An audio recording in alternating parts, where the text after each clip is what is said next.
Ladies and gentlemen, welcome to Dinner and a Game. Thank you so much for joining us, and I have some things to fix because, as always, with Dinner and a Game, we have tons of features because that's what every single little technical difficulty is, ladies and gentlemen. A feature for you to watch as I madly panic and try to fix everything.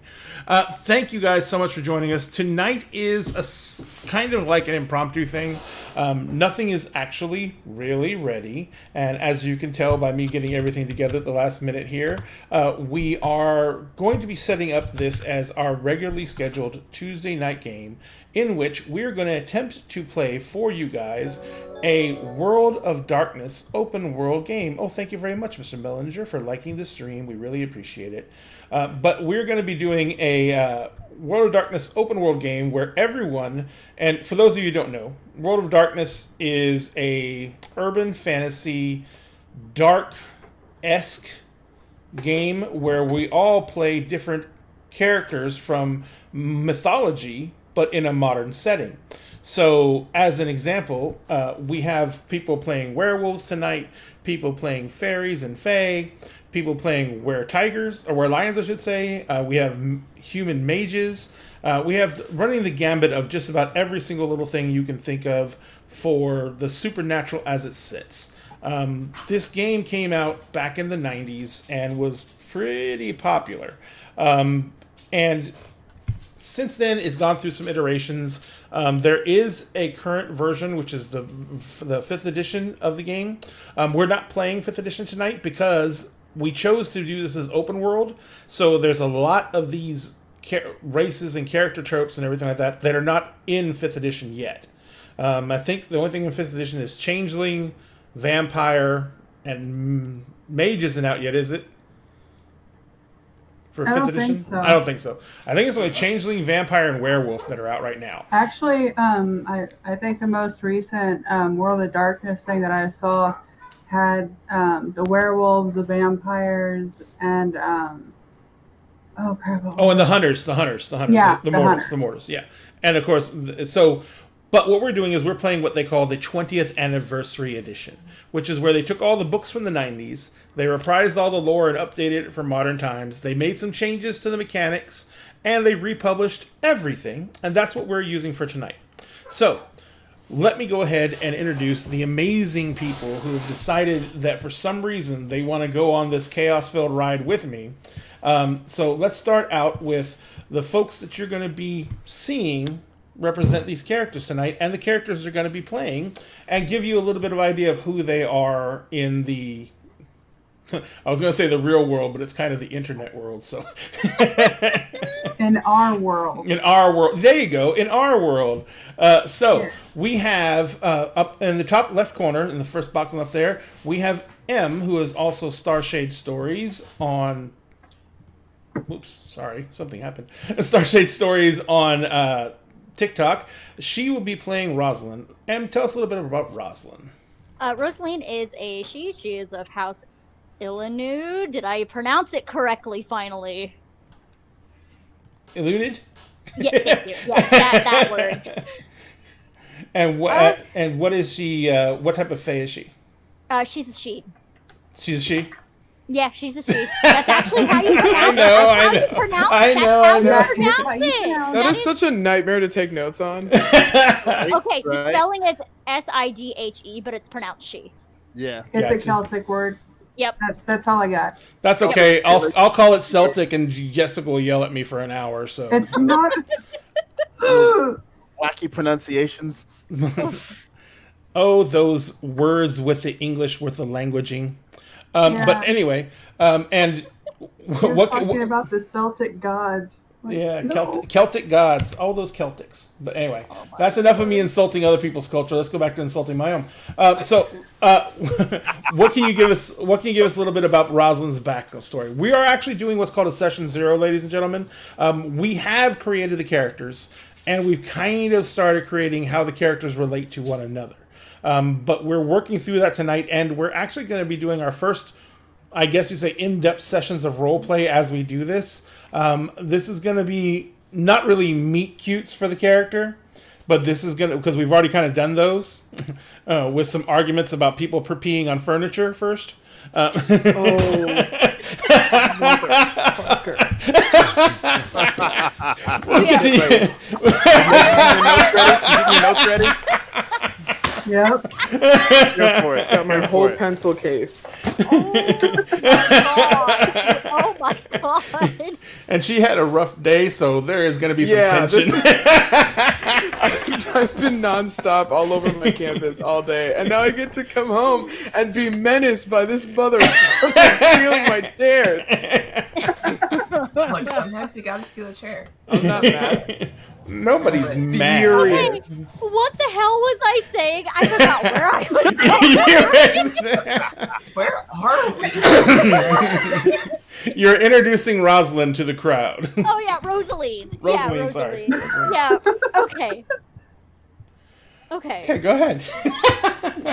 Shit. Rosaline is a... Whoa, what is going on with my cameras? Okay, hello. Please stop glitching. Behave. Okay. So, Rosaline is a lady of the court. She just has the title because she did a big no-no and decided to be like, fuck marriage and leave. So she gave up all of her freeholdings in order just to keep her title. Now she is in Seattle, has her little coffee shop and art gallery that she runs, and harasses Penny, her apprentice, at all hours of the day. And Penny happens to be not only your apprentice. Oh, and by the way, if you guys want to follow Star Shard Stories, I posted up her beacons on there. So she is a content creator. She is on TikTok. She appears on multiple streams, including this one for us, and we're very grateful. She's might be a little overworked, but we're we appreciate it. We appreciate the sacrifice. I'm good now since my character sheet is like pretty much done at this point. I'm good. Gotcha. Well, I'm glad everything's safe now. But we, speaking of Penny and Penny being your apprentice, Penny is also connected to one of our other characters, Sphinx. Oh, hi. Ladies and gentlemen, I'd like to introduce you to Sphinx Akasha, another hardworking creator. Oops, I put the wrong link up there. I put Ivy's link in. But Sphinx is a creator on TikTok. He appears on multiple streams as well, including another one here for our Wednesday show, which is our D&D show. But he also appears on ADH Adventures, which you do that on several nights a week, don't you? Yeah, I do that on Friday, every other Friday. It's for the game I run, Agents of the Circle, which is a homebrew Eberron campaign. And then on Saturdays, Saturday afternoons, Heroes Arc, where I play Raziel, an ASMR Necromancer. And you actually did a guest shot with that one, didn't you? I did a guest shot on last night, and we'll be back on next Monday with the show Gods of Orlea, as Raziel. Ooh. Yes. Oh, yes. So, yes, I'm taking the party through a trial. aren't you kind of the judge in the trial? Judge, arbiter, guide. The cause. Well, no, I'm not the cause. I was brought in by my god to like, that's kind of like, hey, you have to do this now. And I'm like, I guess, sure. And this is like, just do the things. Like, all right, I'll do the things. And I'm here of my own, not of my own volition, but I'm enjoying myself. Not of my own volition, but I am enjoying myself. So, like, if I've got to be there, I'm gonna have some fun. Gotcha. That makes sense. Thank you very much for the follow. Thank you for the follow, baby. Or for the like. I'm already subscribed to the YouTube channel. Same. Yay! And by the way, ladies and gentlemen, before I get too far into introducing everybody, let me find something real quick. Where'd it go? Yeah, Oh, I there it just is. saw my home BTM group pop up on the screen. I'm like, yay! we are doing one other thing. We're trying to get to the to 100 followers on YouTube so we can get our branding for the YouTube channel, so it doesn't have that weird just squiggle with numbers and numbers. And if you can help us get there, if we get to 100 followers, we're gonna give this to one person. This is the limited edition D&D 5e box set. It has the it's got the standard cover art, but it has the glossy foil covers on it, so the foil stamped. Comes with a DMG, comes in this wonderful case, and it can be yours for the low price of one follow on our YouTube channel. If we hit 100 followers tonight, we will be giving that away to one lucky follower when we hit 100 followers. So do what you can. Send this out to your friends. Let them know that they need to follow us on YouTube, and they get a chance to win. It's automatic. Everyone gets a chance to win because we don't pay anyone to be here. So please, everyone follow us on YouTube if you haven't yet, so you can get a chance to win that too. But all that being said, speaking of people who create things and are part of this lovely madness that we are doing tonight, we also have... I had not actually... sorry, I didn't mean to interrupt, but No. I hadn't actually introduced the character yet. Oh, God! My fault. I'm doing 5 million things at once, and I got distracted because... No worries. I'm very easily distracted. So go ahead, Sphinx. Please continue. So I'm playing a mage by the name of Emerald Grant. He is a transplant from the city of New Orleans, but came to Seattle for graduate school, and currently runs a bookstore / tea shop out of the Wallingford neighborhood. And he also lives in a sanctum in the basement of... So I'm playing said bookshop / tea shop. And Penny is also my ward, as well as my apprentice. The ward and apprentice. So Yeah, I am the Harry Dresden of this of the city of Seattle, for all intents and purposes. very literally. Yeah, literally. But the good news is that not only is he Harry Dresden, but he also owns the local bookstore. So You want books? I got books. You want knowledge? I got it. So if you want to follow Sphinx, we put up his information up in chat for his link tree. He is a content creator as well, like we said. And if you want to give any of these people your love, the best way to show that is to throw them a follow. All we do is create content so you guys can watch it and enjoy it, and just letting us know that you enjoy it by following us is all we really require. But anything else you want to do, of course, we greatly appreciate.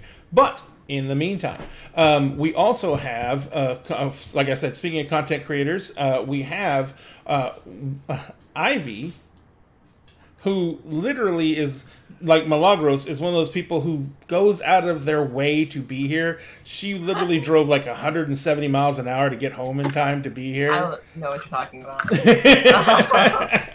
I've heard rumors. I don't know who's spreading them, but they need to shut their mouths.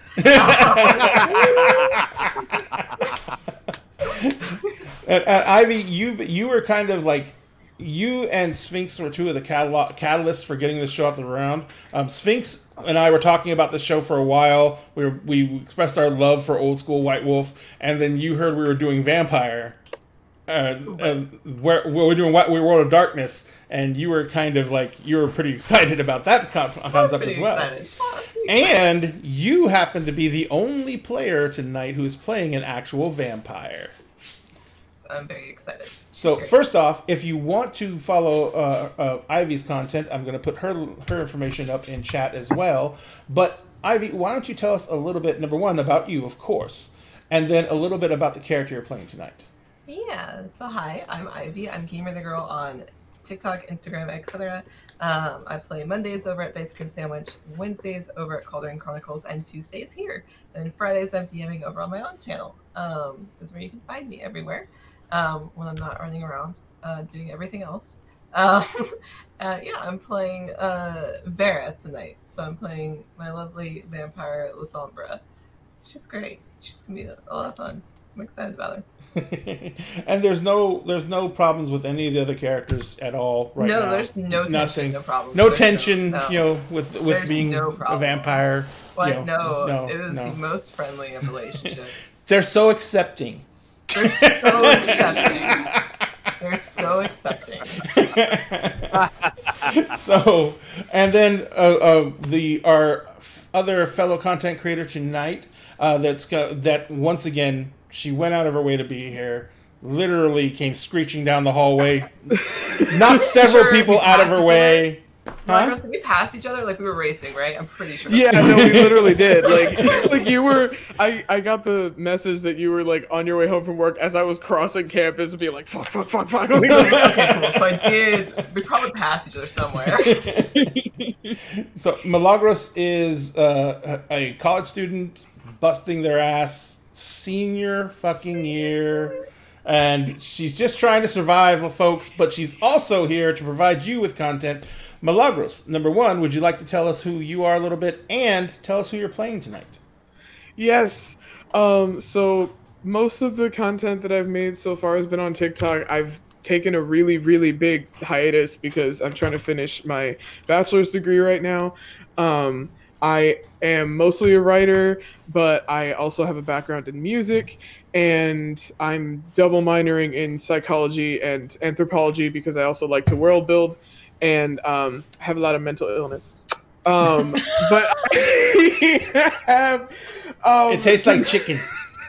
I'm just being honest. And my main thing that I will be making content about in the future is I mostly refer to it as, snitching on my bachelor's degree. I think that a lot of the information that I've gotten from taking classes should be more accessible. So once I'm out and have the time, I want to teach people how to develop their story ideas and actually, get stories off the ground and create manuscripts and organize their stuff. I love organization way too much. And you should see some. We have some of her stuff from what's the name of the tool again? Notion. We have some of her Notion stuff linked in our chat because she takes notes for all of our games. Yeah. My God. Real-time text of talking with everyone denoted who's speaking. Yep. While she's role-playing. Yeah. It's incredibly insane. So go check out our Discord if you want to see what that looks like. But yes, I'm sorry to interrupt. I just had to. I just had to preach the gospel of Milagros on that one. So one day I really do have to sit down and check what my words per minute is because I don't know. And find out who the manufacturer of your keyboard is because that thing never makes a damn sound. Ever.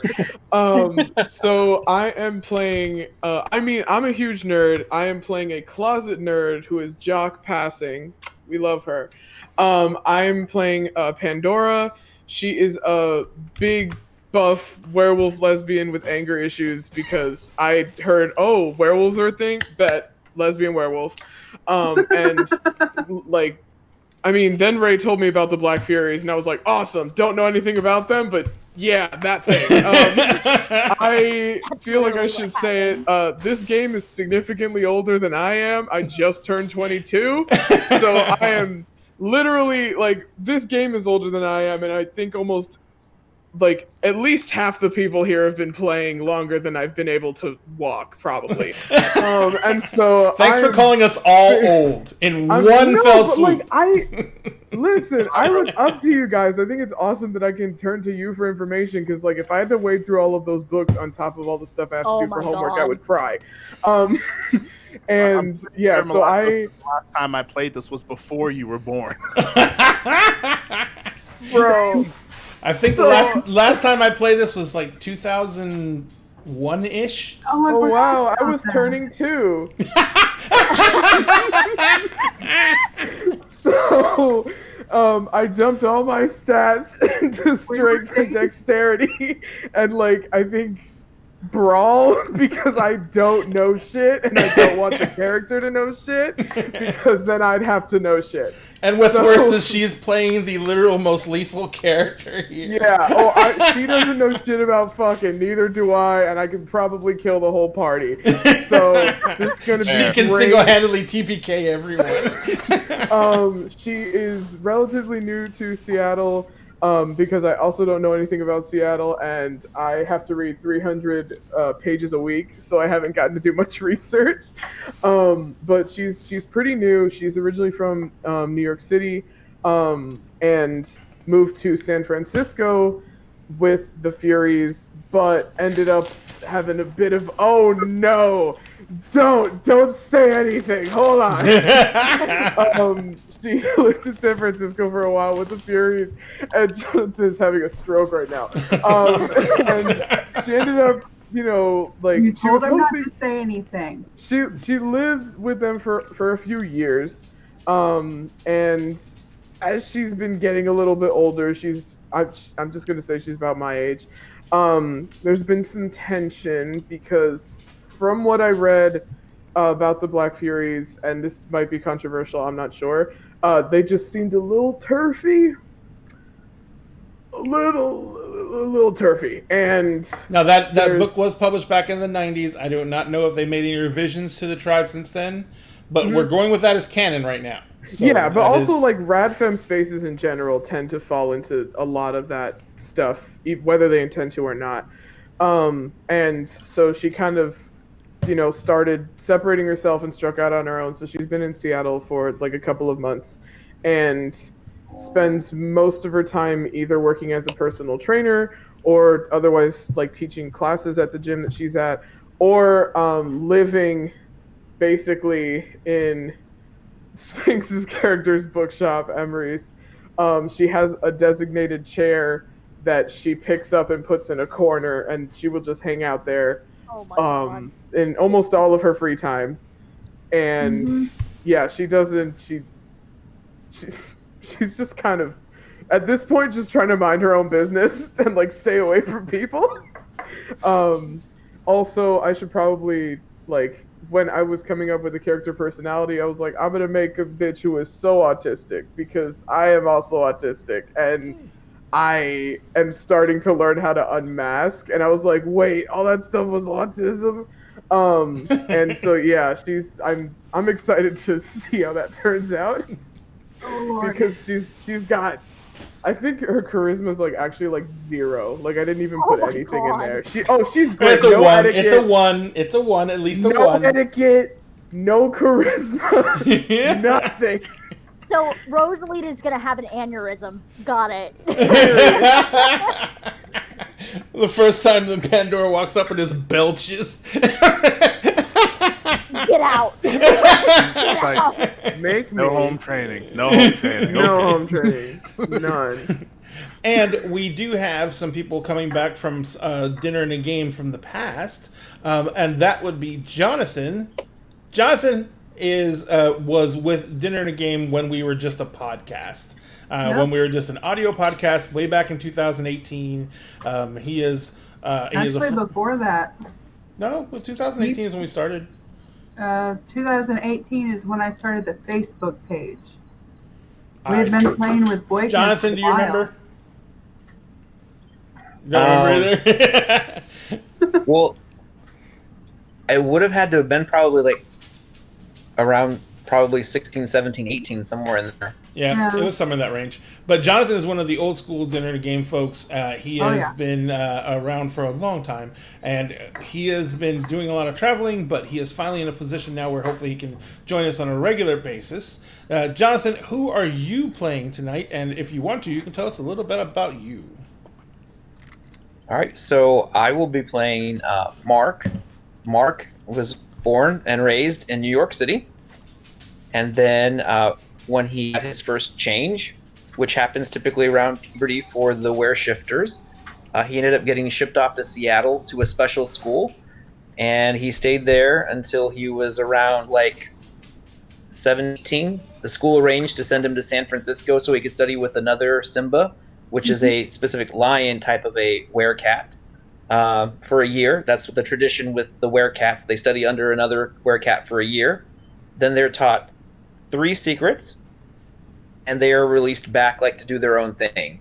And the werecats are so rare, they usually don't bump into each other very often. So he went back to Seattle, and that's where he's been ever since. I also frequent a bookstore, and very much like Milagros' character, I also have a favorite chair in that bookstore, but some jerk keeps moving it. And so I have to take it and put it by the window all the time. Because that's so...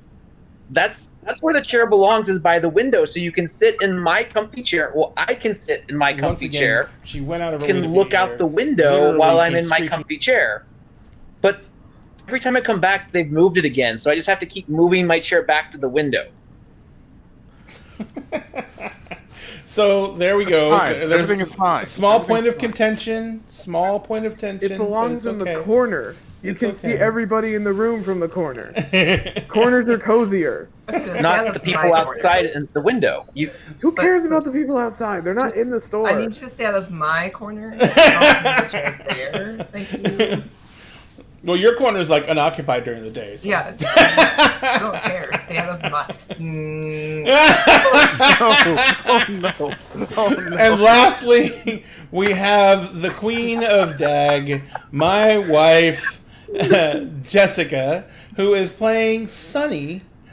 Jessica, number one, thank you so much for everything you do. Jessica is the reason that we have the presence we have on Facebook and social media. She goes out of her way every day to find content for our Facebook page and for our Twitter, and she is amazing. She works this like a full-time job, even though all she gets for it is my love.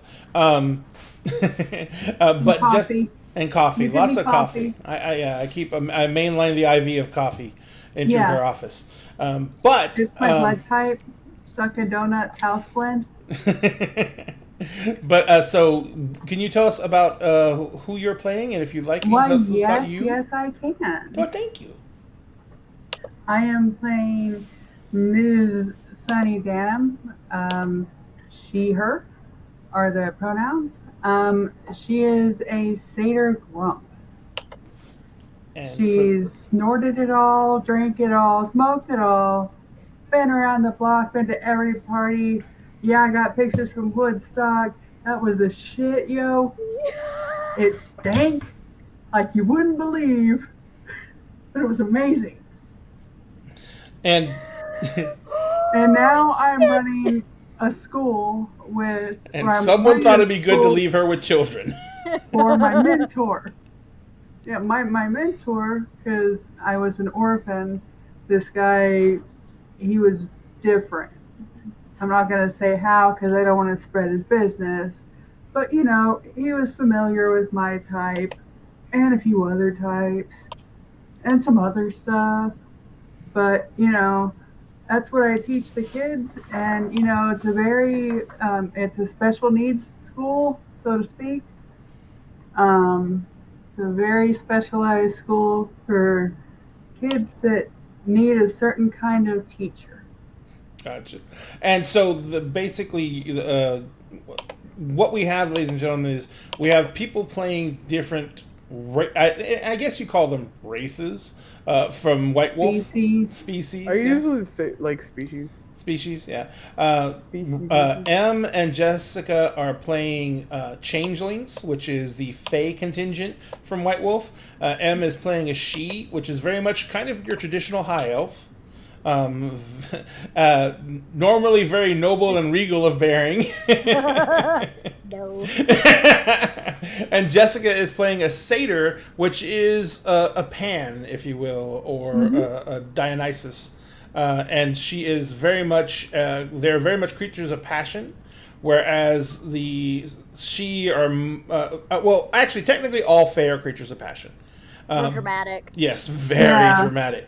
But the she are more caught up in the courtly aspects of Fae life. The Fae still treat themselves as if they are nobility, and they still do things like hold high court and stuff like that.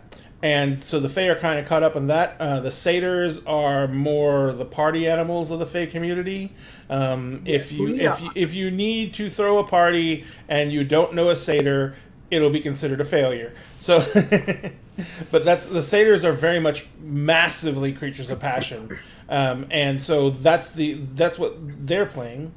Milagros and Jonathan are playing members of the changing breeds. Pandora is a werewolf. She is of the tribe of werewolves called the Black Furies, which are actually a tribe of werewolves which are, number one, they're all female. The Black Furies do not accept any males into their tribe except for one. and those are metis werewolves, which are werewolves that are born with some form of deformity, and they're the only time that the Black Furies have ever accepted males.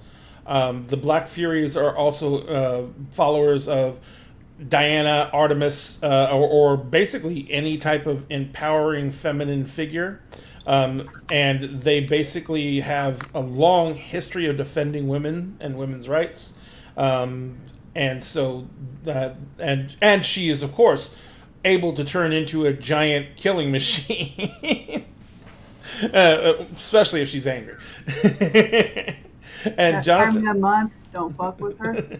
And Jonathan is playing a actual were-lion called a Simba, and they are of the changing breed species known as the Bastet, which are a number of different types of were-cats.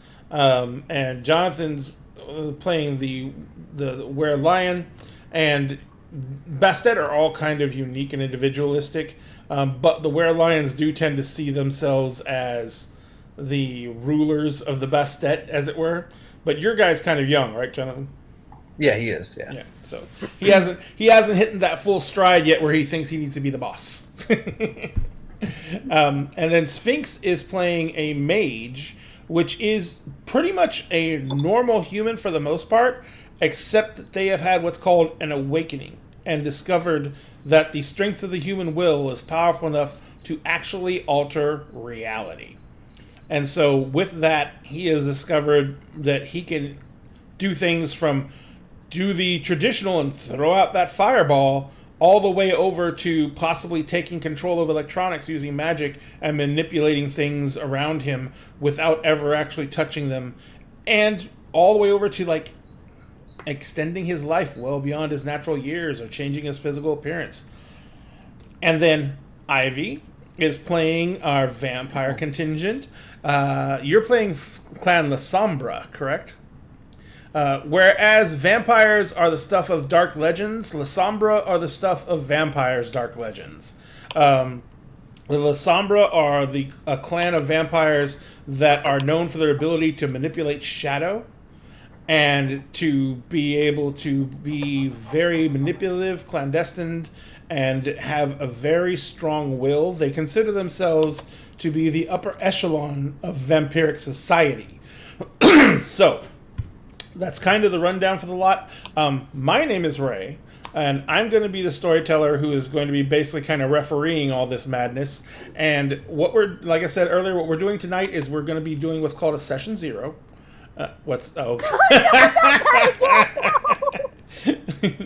Already. And so preview points. That was a picture. She got her freebie points for a picture.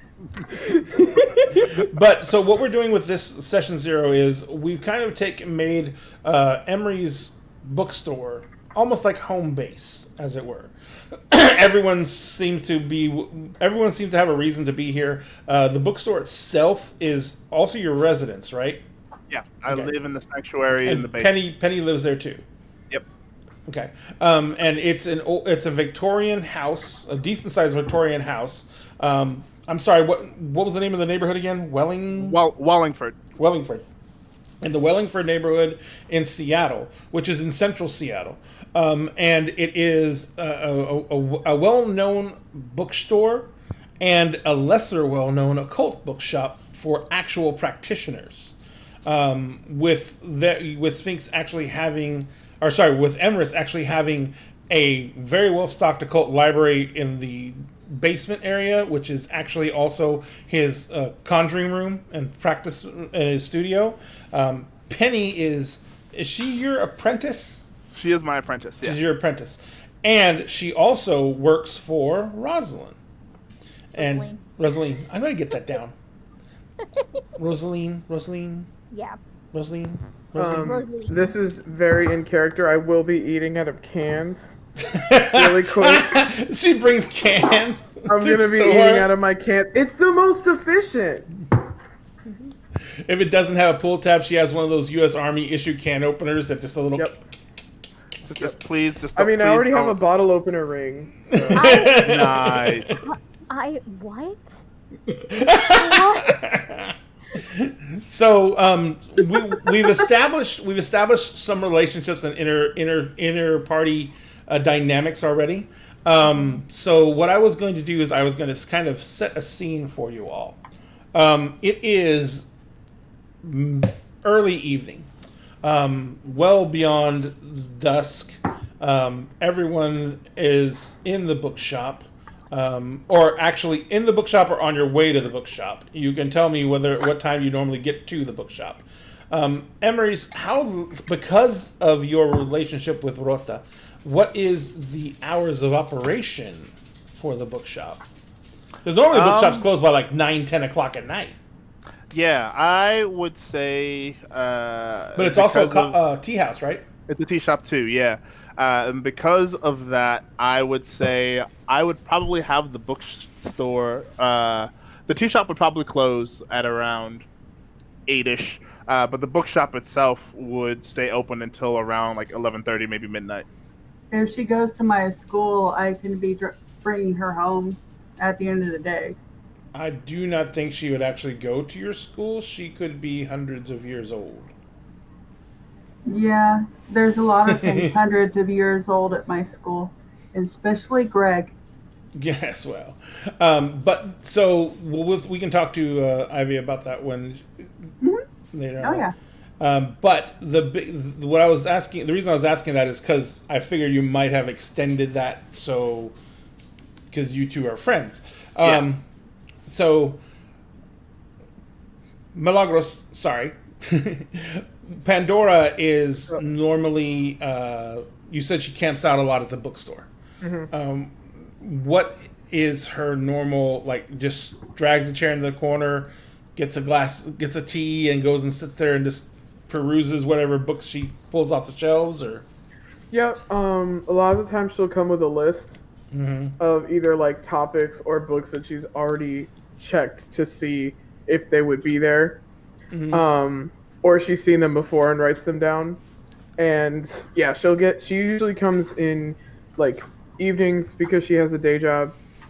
And like she'll come like 7 p.m. because like the tea shop closes around 8. And then just stays until like she is literally kicked out. Yeah. Treats it basically like a personal library, huh? Yeah. I love it. And she does buy stuff from there a lot. Like if she really does like something or she hasn't finished something, she will buy it.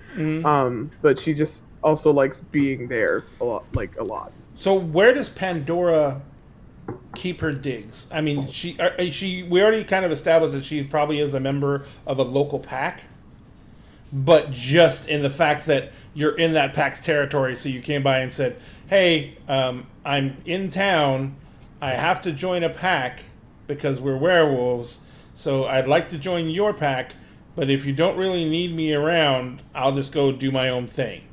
Yeah, that's very much how she's handling, like, especially since, like, she hasn't been doing the best in her relationship with the Furies. Like, that was a big blow. Yeah. So she's trying not to be super interdependent. But the pack in the area knows of her. And, do you want to make up the pack yourself? Like, we can do it, like, kind of tentatively do it right now. Do you want to have any idea, concept, what the pack's like? I don't really have one right now. Okay. Yeah, I was also thinking maybe instead of being like a primary or whatever the middle line is, school, maybe mine would be older children, young adults. That's what I was thinking, but Yeah, what I was like- also thinking with the school was that it doesn't matter. It's not really an age-based education system because you're dealing with almost all supernaturals. Yeah. So That's it's what- like, and yeah. teaching supernaturals how to deal with, like you said earlier, when they go through the change, like, where the change is different than, Yeah. puberty. It's Yeah. a different kind of talk that we have in my school. Well, the big thing about it is that it's not just the fact about the wares or the changelings or mages awakening. It's more about the fact that everyone there is going to have different aspects they need to learn. Yeah. Like changelings need to learn how to manipulate glamour and use the magics that they have. Mages need to learn to control the magic because it can also often get away from them initially. And then werewolves, of course, when you awaken to that much rage all at once, it can be very rough. Yeah. So you have a lot of that going on, and because of that, and because of the dynamic nature of the school, you don't have a lot of good, strong concepts for in classroom stuff. A lot of it is like, people just trying their best to get these kids some kind of education and learning how to control their abilities or their different arts or blood rights. I'm trying to think of all of the different things they're called, backgrounds, Yeah. all the different, pretty much learning how to control your shit. Yeah, and you basically have people there to try and teach them. Like you have a werewolf kinfolk there who is there to try and help out the people from the changing breeds. You have another fae of some kind probably there, or maybe even a very maybe even George helps out with instructions for the changelings because he is an incredibly powerful chimera, which is a supernatural creature that is of the fae world. I think you're talking about Greg. But Greg. Yeah. Oh, sorry, Greg. I thought it was George. Sorry, George is behind me on the bookshelf, on the mantle. But Greg happens to be kind of like George, and that is that Greg is a giant dragon that sleeps on top of the school. Yeah. Nice. Here for the dragons. But anyway, back to what I was talking Ready about. for the free food. Yeah, but what I was talking about with Pandora is that Pandora. What I was saying with Pandora's pack is I'm sure there's several packs in the Seattle area. Seattle is like 125 miles long. Seattle, Tacoma. It's like 125 miles long along the coast and only like 25 miles wide. It's like this narrow strip of humanity trapped between the coast and the mountains. And so it is really dense urban population in a narrow field, but then strung out like a piece of spaghetti along the coast. Yep.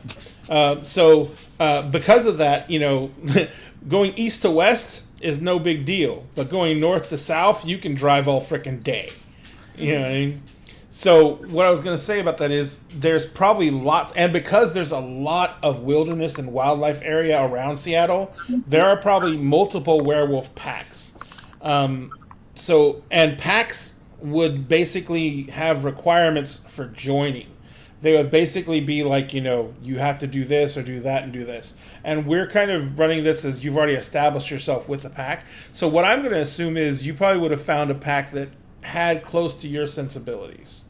You wouldn't want to run with a pack that is going to basically give you the same situation you had with the Furies. Yeah. You know what I mean? So I'm going to go ahead and say that the pack you joined is probably going to be more or less an urban pack, a pack more centered in the city, and it's going to be more of a pack that is the pack alpha is more freeform. They do understand the werewolf traditions and the rights and everything like that, but they also do not try and grind it in, and they let the pack be individuals rather than just be another aspect of the pack instead of and they also make sure that the pack supports each other as best they can, but in times of trial they have no problem falling back to I'm the alpha and you do what I say or I beat the fuck out of you. Yeah, that's easy too. Yeah. So I mean, we'll come up with the actual pack members. If you want me to, I can do it, and I can submit them to you, and then you can give me feedback on them. Or if you have, because I know you're pressed for time. So Well, actually, I have the long weekend coming up, and I'm planning on doing a lot of stuff for that. Perfect. I'm gonna have the time. Okay, cool, no problem. Yeah, I know that. Yeah, I don't want to take your story. I mean, yeah. All right, so we got kind of a good basis and background for that going forward. So we'll have that context for it. The reason I asked that is because I want to make sure that because werewolves, out of all these types, except for vampires, werewolves have the closest social connection with others of their kind, and have the most, I guess, obligation to others of their kind, and will be called upon by others of their kind the most. So, you're going to have to deal with the fact that you're going to be pretty much getting called by the pack to do things quite often. And they don't want you bringing your weird friends. Who you calling weird? Never you. You have a I friend. was in the same Never you! I was like, who you calling friends? Well, I don't know whether you would have even told them that you actually know and hang out with, even incidentally, a vampire. Have Probably to not. occasionally be in the same room as one. Well, the- Awful. Urban No, werewolves. don't tell them yet. I want to be there when you tell them. Urban werewolves do understand that they live in the same vicinity as vampires. And because they don't want to constantly be in a state of warfare, there is a, kind of general truce unless the vampires or the werewolves overstep their bounds. Like, oops, the Bruja and the Get Fenris showed up at the same bar and 3,000 people died. That type of thing. So, but it is definitely a situation where they try their best to avoid each other, understanding that a lot of times they can't. Yeah. Or in the case of some more unruly werewolves and some more rambunctious vampires, won't. But they do their best to kind of avoid each other. But it still is kind of... hanging out with a vampire is not exactly seen in the best light. So, all that being said, that is, I think if you establish that pack and make it kind of along those lines, it will help you out with the whole being available to help out everyone else as much as you're willing to. All right, so Emrys, your shop is... We've also kind of established your shop is a central location for lots of people who are within the supernatural community to come, because you are, in the supernatural community, you're a known commodity, aren't you? I am also so on top of being a bookshop and tea shop owner, I am a PI who basically solicits exclusively to the supernatural community. There you go. And so you actually do investigations for creatures of supernatural nature. That dog... Would you like me to go and lock the door? No, I wanted to be quiet. Go tell him to get in the bed. He likes that. So anyway, the basic breakdown for that process, that portion of your life. Have you done a lot of stuff in the supernatural community that way?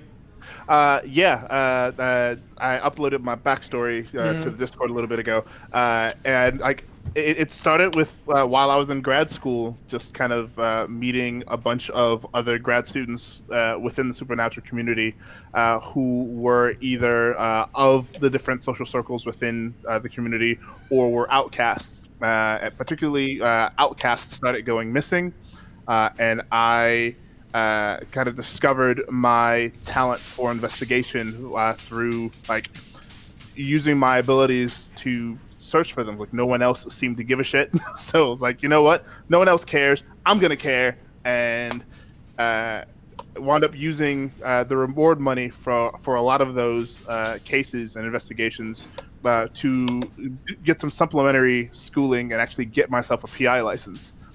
So that when I do turn up in places, I have a legitimate, I'm here working a case, I have credentials.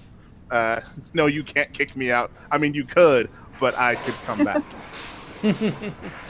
So, you've done a number of jobs for different people. Here's a really good question for that. Where does Emerys draw the line? What type of cases will he not take? Oh, it's not so much of what he will not take yet. I don't know that Emrys has come across anything quite like that. His focus usually is on missing persons. He will not take if there is one that he will not do, it will probably be item retrieval, just because there's a lot of blurry lines there as to like whom the item actually belongs to and why. And Emrys is also of the mindset of if there's a magical item, if the item is in fact a magical item and it is too dangerous for anyone to have, then no one's getting it. Gotcha. Understood that. All right. So one quick thing. I don't know if we have. I'm looking through your background real fast because we just got it. You didn't really cover. Oh, did you? How? Let's do this one real quick. Have you guys, Ivy? Have you and Sphinx gotten to talk about how Rota and Emery's met or became bestest friends? We have not. Rota's her last name. Vera is her first name. Oh, Vera's the first name. Let me fix Vera's that. the first name. I had to fix that. But anyway, so do you guys have any concepts that you want to go over with that? Any ideas? I mean, she's been here for 8 years. She hasn't been here a whole while, so. I'd say you've probably been there longer than I have. Fair enough. Still... And it's really easy for vampires to kind of lose track of time that way. You know? Oh, yeah. She did. Know, 8 years. 8 years is like I took a nap. I had a concept that I really, really liked. And if I found this via Tumblr, so showing my age already. So the concept I found was that these two people meet. One of them is a vampire and tries to feed on the other. And possibly because I am a mage, my blood maybe tastes funny. And maybe you think that, like, on account of that I am anemic, and so you spend a ton of time like sending me like supplements and foods to kind of boost my blood so that I taste better. And I'm just like, what are you doing? How did you find my house? Like, what? Like, and like over time, it's become less like you trying to make my blood taste better to how much can I make him annoyed to. Oh, you're not annoyed anymore. I guess we're friends now? It's annoyance to friendship. Yeah. Yeah. Yeah. Screw enemies to lover trope. We want annoyance to friendship. That's such a good trope. You're doing the whole. He's like, I saw you moving those boxes of books in the other day, and you kind of were struggling the other night when you got that shipment in late. You put a big thing of creatine powder. You want to start working out a little bit, That's not my thing. That's not my thing. I can just, and I'll just like use telekinesis. Like, there it is. It's done. I hear me. Here, I got you this pre-workout. I don't know what it does, but here you go. I take vitamins. I pull out this big ass like thing like gummy vitamins that I got from Costco. No, but try these. These are better. No. These ones are so much better. You have the Costco thing. Fun for my gym. You definitely need some help. No. These taste better, really. Yeah, you have the big thing from Costco. She has the GNC premiums. All right. But it tastes like chalk. Oh, I hate it. No, it's not that bad. You're just being dramatic. You just want my blood to taste better. Whatever. Oh, that's one thing I was gonna ask. Are you a source for her? If she absolutely needs it. I kind of feel we share that like dynamic. Like she's a source for me, I'm a source for her, but only at like dire straits. Yeah, that seems very correct for me. Yeah, because vampires do not let their blood go easily. It is definitely something that they do not want other people to get a hold of because of its mystic nature. It can be used in certain rituals and rites on them. Very desperate measures. Yeah. Like with like an unspoken understanding. Yeah, we've developed that trust that like it's unspoken, but it's also kind of like, hey, I'm in a shit situation. No, I got you. It's like you don't have to ask. I already know. I got you. Yeah. So, all right, so you guys have been friends for probably at least 3-4 years. Mm-hmm. Yeah. All right, so Honestly, if you went vegan, it would taste even better. I'm just saying. No, thank you. I like fish entirely too much, though. The sushi restaurants here are to die for. Yeah, but the carbs are gonna taste like shit for her. They're not great, no. Fatty acids. Oh, Wait, Fatty carbs taste bad? acids. Oh shit. Okay. I need to hold on. So, Bet. Thank you. so Jonathan, Mark is pretty well established here now, and we kind of established that he is known in the changeling community because of his nature. Did Jonathan freeze for anyone else? I think he did. Yeah, he's frozen. Oh, there he goes. There he goes. It's karma for stealing my chair. Oh fuck. Karma for stealing my chair. I kind of feel like you're borrowing my chair. And everyone ignores the fact that it's actually Emery's chair. There you go. I own the chair. It's in my house. That's why I just took a corner. Does the bookstore have hardwood floors, carpet? Like, what's the flooring situation there? It's hardwood. You can nail a chair into the floor. You think I can't pull up some nails? You might get kicked out when you pull up the hardwood floors. Yeah, not doing that. Like, not like I've had to repair this place one time too many as it is. Like, we're not doing that. Look, you get bloodstains on the carpet once. I'm sorry. Like, you know how hard blood is to get Yes. out of mahogany? I tried to. Okay, it was an accident. It was an accident. She Fair enough. swears. Fair enough. Yeah, you need pineapple juice to fix that. It's a pain in the ass, but yeah. All right, sorry, we got derailed. That's I apologize, Ray. No. I was just saying, you're part of the fake. You're part of the fake community. We kind of established that the local, the Duke, who is the ruler of the Seattle SeaTac area, and he reports directly back to the King and Queen in San Francisco. He basically has invited you to multiple court gatherings. And Can I ask one quick question? sure. Is David the High King still missing, or has he returned? Where are we? He would have returned. Okay. Yes.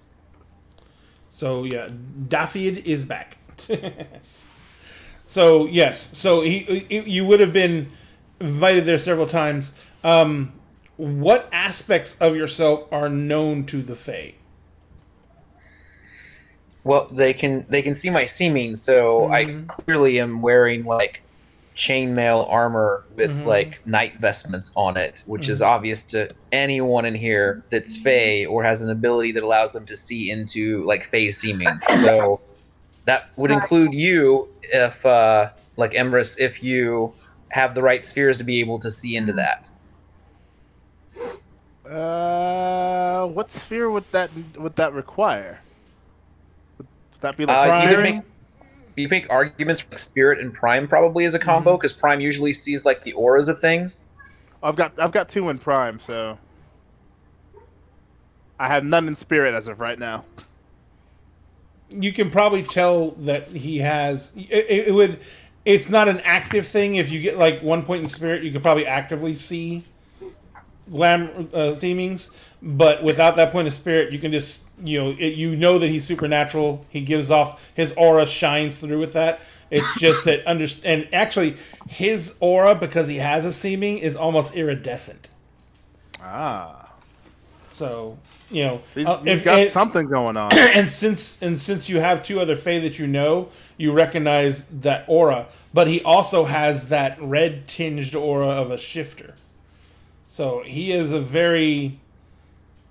it's a very big conundrum as to what he actually is. It's like, you are complicated is what you are. No, he is Mark.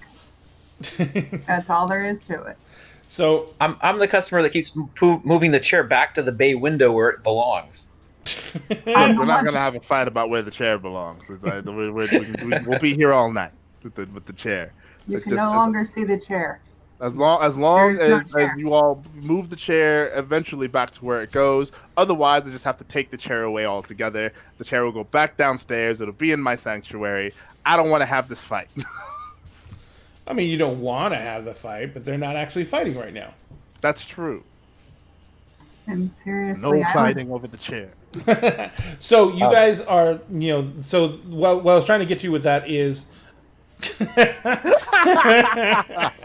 I was wondering what you were doing over there. Yeah, I made him sparkly, so it's accurate. More accurate. So yeah, so the basically, that's what I'm trying to get at, Jonathan. Though, was how much about you is an enigma to the changeling community. Because they see you're seeming, but they also know you're not a changeling. And I'm assuming they know that you're some kind of shifter. I would prefer to keep as much of the mystery alive as I can, because that makes you more enticing to them. Like, you're more likely to be able to get into the good information or the good parties, because you know what I mean? Like, there's still some mystery there. And I was assuming you don't go to every single invite either. No, because if you go to everything, like, I don't know, you got to play that game of, like, knowing which parties to probably go to and which ones not to, so you don't upset anybody, but at the same time, like, you're not just everywhere all the time. Gotcha. Yeah, you don't want to burn yourself out too quickly. Since I've been around you since you were smaller, you could just be my ward. And with that kind of title, what? He's too old for that. Well, I don't know how long I've known him for. Well, what you're saying is he could have been your ward. He's an adult now. Well, yeah. So my character is like 20. I've been out of the school since probably I turned 18. My 17 to 18-year-old year, I would have been in San Francisco, not at the school. I don't know how long you've been back at the school, but I basically haven't been on campus for 3 years, unless I came back to visit. Yeah. Gotcha. What was and you were sent there from New York, correct? That's where you were sent to that school from New York? Yeah, correct. So I was sent there around like 13. Gotcha. So you were there for a number of years. Got it. Yeah. All right. So that brings us over to Sunny a little bit. Sunny, you established that you run this school. You were bequeathed the school because you were raised there, yes? Yeah. And so you're one of the few people who's established here as someone from Seattle. Not that you got out to go out a lot, because you were at the school and you're trying to learn what your Fey nature was. But you went through your childing and wilder phases as a Fey, as a student at the school, and participating in the local court of the local duke. And you went through all that. And then literally, did you go to college? No, I didn't think so. All right. Well, I mean, you were you were wrapped up in Fey culture so much, I didn't think that the mortal aspects was going to be much of a draw for you. No, Brian, wake up. I'll never. What was that? It's an ambulance. I have no idea. What was it? No, I don't know. But anyway, so they basically have a bunch, of kids there at all times, all different aspects. So you have to have a lot of different people there to try and give them instruction as best you can. So that's one of the things that brought you back, is you were brought back when they had a large number of changeling children there, and you were asked to kind of like show them the ropes, walk them through things, and for that you were given a place to stay. When you weren't at the school, what were you doing? Were you mainly just interacting with Fey Court, or were you actually like trying to live a human life as well? No, once I awakened, or once I realized who and what I was, human can kiss my ass. You just totally abandoned it? Yeah. Do you have any background or history for what your life was like before you? When did you exactly awaken to your Fey nature? And what was your life like as a human without the Fey aspect? I'm going to say I woke to it at a fairly young age. Okay. So you woke as a childling. Yeah, I woke as a childling in the system. There's lots of kids in the system. Anytime there's gonna be a, you know, carried my stuff around in black trash bags to and from houses. Hate dorm rooms. Hate the state. Fuck that shit. I couldn't have been happier when I found my Fey nature. Gotcha. And then through your Fey nature, you kind of ended up right back into school. Yeah, that's not quite where I thought that was going. But you also met people who are like you, or at least had more in common with you. Yeah. And so, do you participate a lot in courtly functions? As little as humanly possible. Or as fairly possible? Yeah.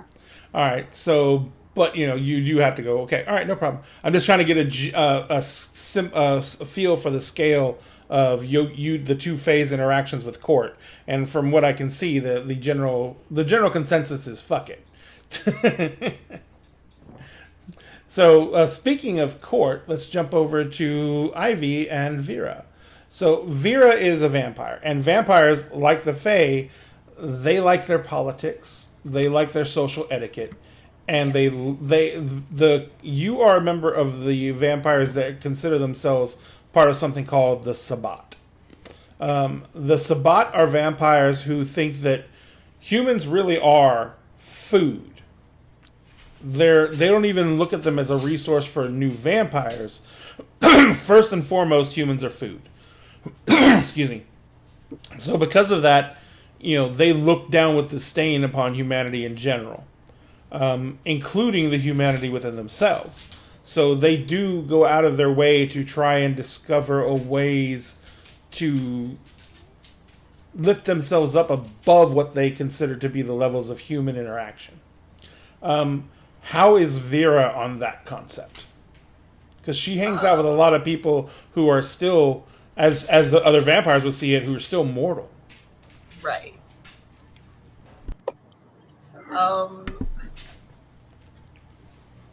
She struggles to find the difference, like the balance between the debt that she owes to the Sombra now and the humanity that she also once was a part of. So she kind of has a weird viewpoint of, but I used to be that, but now I'm not that.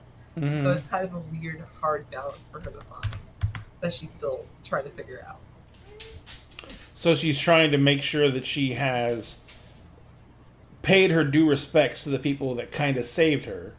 Correct. While at the same time, she hasn't abandoned her overall humanity. Correct. Okay. And there are plenty of vampires in the Sabbat who do not give up their humanity and try and maintain it for as long as possible. The Sabbat, one thing about the Sabbat that is different is that they're very much individualists. Although each clan does have ideologies they want their clan to represent and hold to, they also, as members of the Sabbat, allow them to pursue their own goals and endeavors.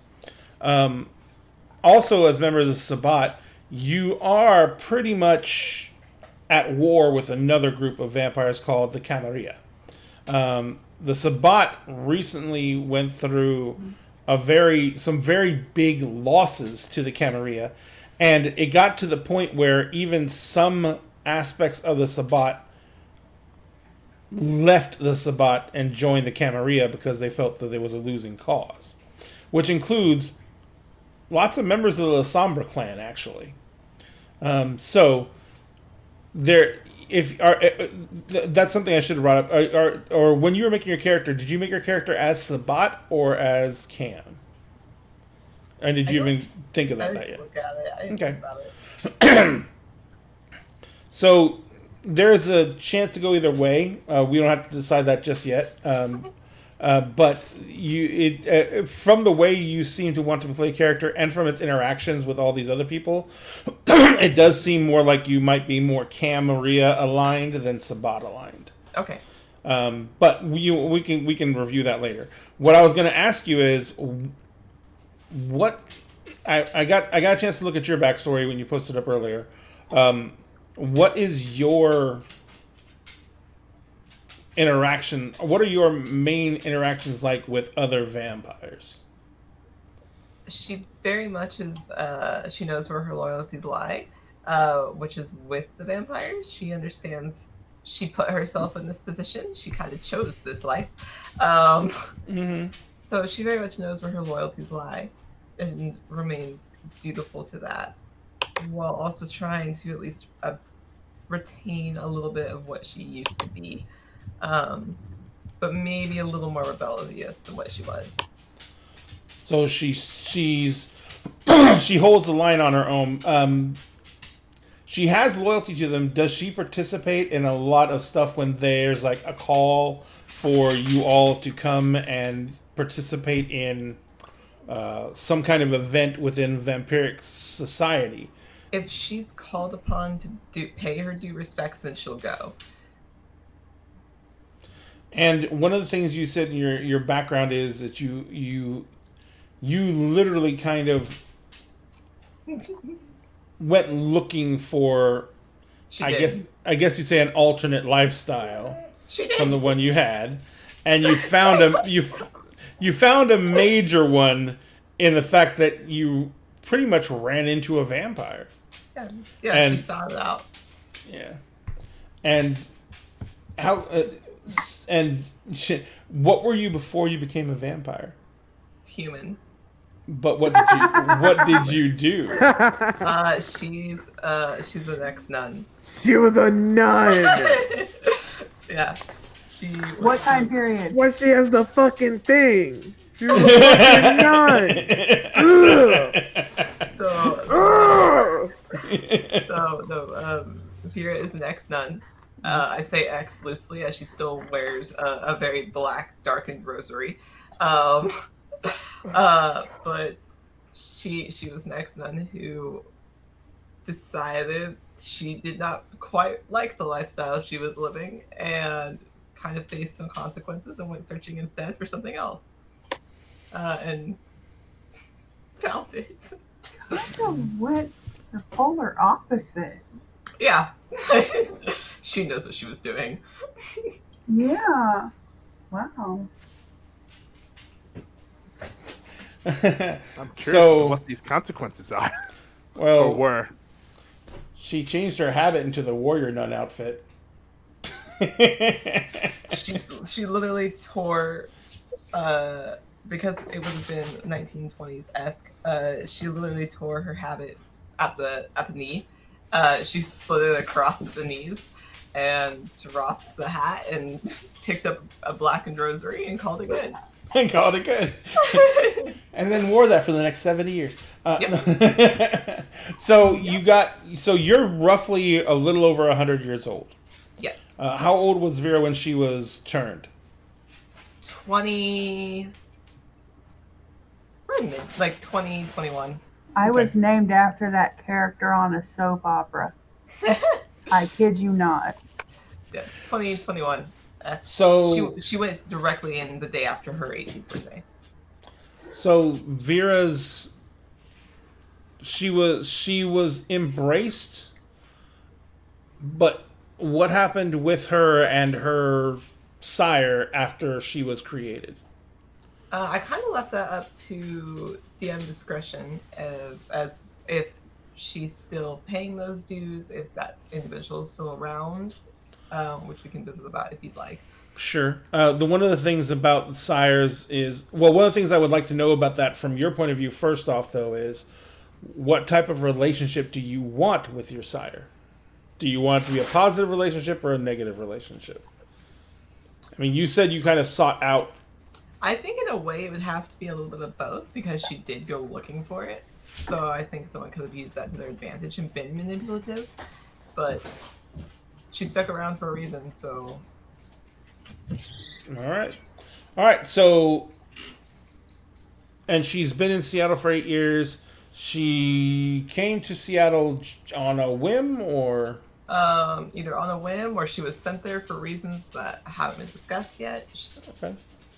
So you're basically you will take tasks given to you by your clan. Yes. And possibly even your sire, if you still feel, or if he still holds some kind of debt or weight over you. Correct. Okay. All right. So we've gotten a lot accomplished, I think, because we've cleared up some things, and we've gotten some angry faces drawn, which is always good. It doesn't even look like me. It doesn't look like me either. So what I'd like to do is take a 10-minute break so I can go refill my drink because my throat's drying out, and give everyone a few moments to also get their things taken care of, and we will come back at 9 o'clock. Look, you have long hair now. It doesn't even look like me. It could look like me. It's not a good depiction. But anyway, ladies and gentlemen, we'll be right back. Need You more gave her eyeliner? eyelashes? Is that what that was? You just gave her eyelashes? No, give her more eyeliner. I was gonna say, come on, at least my makeup You, right. you forgot the wings. You didn't Yeah, you didn't you wing it forgot out. That's a wing liner. How dare you? So we'll be back in 10 minutes. That'll be at That's better. 9:03. Okay. Well, thank you very much. We'll be right back, guys.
Penguins.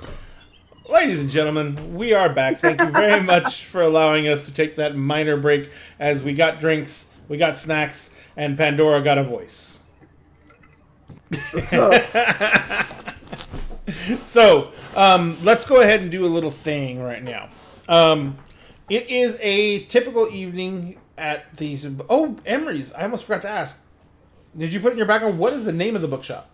It's called The Couch and the Quill, and it is in the background. Oh, yeah, I thought you... Well, I haven't gotten to actually read the background itself. I just want to make sure I have that notated. Because you just sent it out, so... Yes. The Couch and the Quill. Hang on one second. I'm getting my notes out real fast. I don't type nearly as fast as Lagos does. All right. So it's a typical evening at the Couch and the Quill. It is later in the evening, like I said, well after dark. The usual culprits are in the house.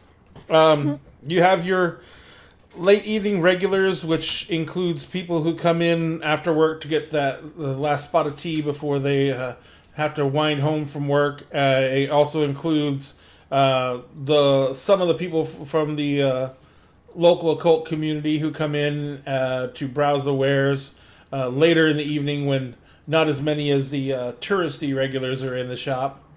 And there's also a large number of people who are not people anymore. And amongst that crowd, Pandora, you are in your usual seat. What would Pandora be researching this evening? Well, right now, you know what? Right now I'm on a botany kick because of this, like, really interesting person in a fiction class I'm in who's written a lot about, like how fungi are part of, like, communication networks in forests and across these really vast distances.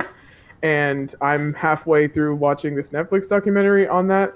So she's probably reading up on, like, different kinds of, like, fungus, probably, like, local, because she's probably going to end up going out into the woods and trying to find some stuff on her own.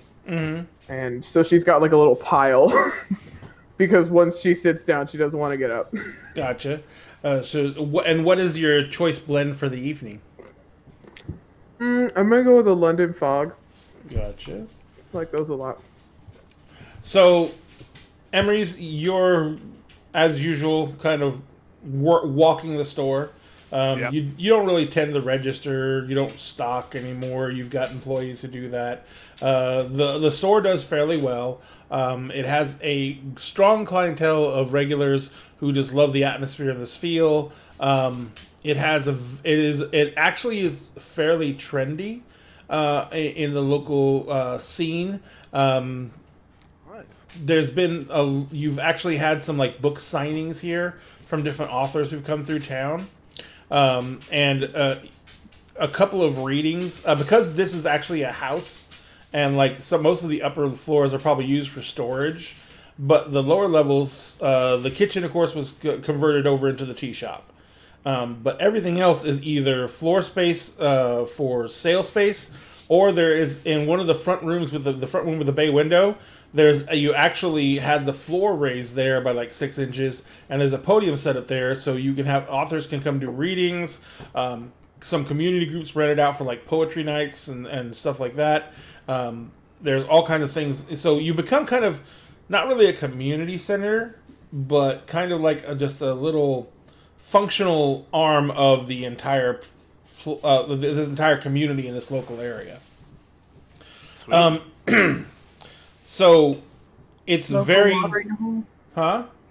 Local, Well, they don't not say- alcoholic. Yeah, watering not alcoholic hole? watering hole. There I you guess go. you could say that, but it's become more of a a lot of people who shop there know each other.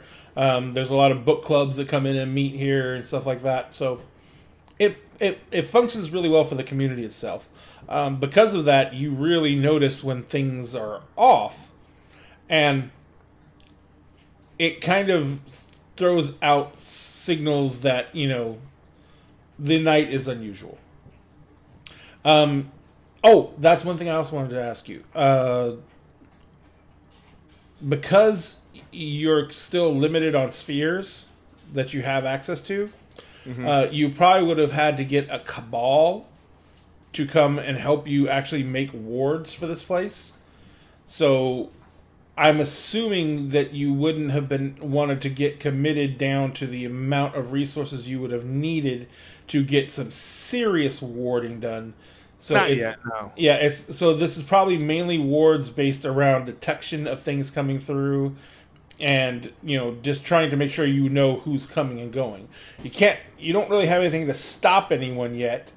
Yeah. But you do try and keep tabs on everyone coming and going in and out of the shop.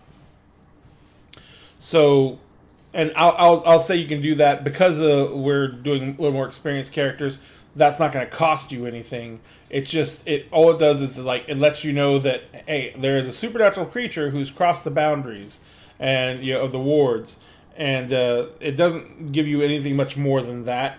But it does alert you that there's someone here who's not one of the supernaturals I know who's in here, and they're basically in my shop, so I should probably keep an eye on them. Yeah. So tonight, Pandora, you've been sitting around for hours.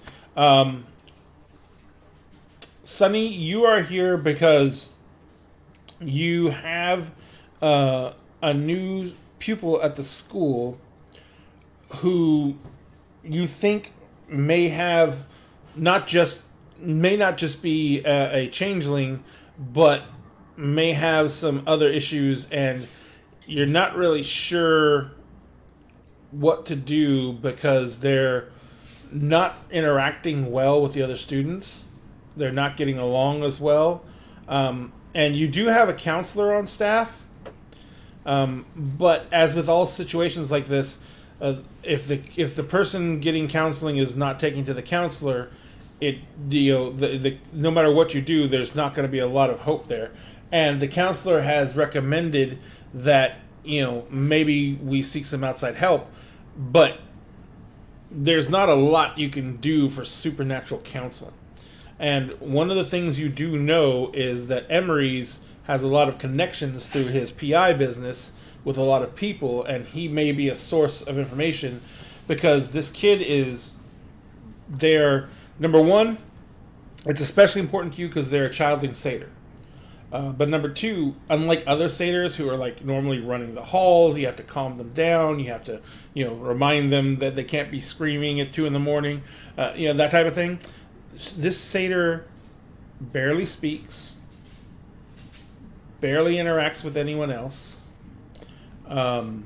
They don't seem to be as, and they're wilder. No, they're wilder childling. They're about 17, 18 years old. Age. Yeah. So they're 17, 18 not years old. Not quite a man, but not yeah. a child. Yeah, and you haven't been able to determine their actual age. They have no ID, and everything like that. But they don't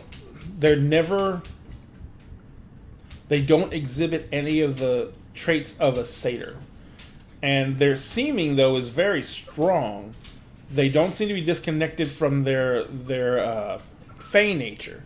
They just seem to be very disconnected from their joy. And like I said, the counselor is fairly sure there's some trauma that needs to be unraveled, but they won't open up. They were hoping they would open up to you, but they haven't shown any inkling of talking to really anyone at the school, except for the only person they've ever spoken to at any great length was a slua, who is actually a senior and getting ready to go out on their own. Her name is Jacqueline, and she basically, when you actually kind of talk to her about it, she just said that they just said hi and they sat at their table for a while. They asked them about what they were drawing, and Jacqueline's, she is the atypical slua, or typical slua, I should say. She draws pictures of the macabre. She loves dark artwork. Is constantly sketching, but unfortunately, because she's a slua, sometimes the sketches come to life. But that's neither here nor there. But they really like what she was drawing. She showed you what she was drawing at the time, and she was doing a series on the famous slasher films characters, and it was basically Jason Voorhees, Michael Myers, Freddy Krueger, and she was doing her own interpretations of them, and they were really fascinated by it. But that was basically all they really wanted to talk about. They're asking a lot of questions about it, and but that's the only person that they really reached out to or opened up to. And so you're trying to find someone, you're trying to find a way to get this person help. And so you're in the store to talk to Sphinx. Or, sorry, Emery's, I should say. Rosaline. Damn it! Rosaline. I hate that name. Rosaline. Rosaline. Rosa. I know. But you know what? Never mind. I was gonna say, you know what is bad about it is because I freaking read too many of those stupid books.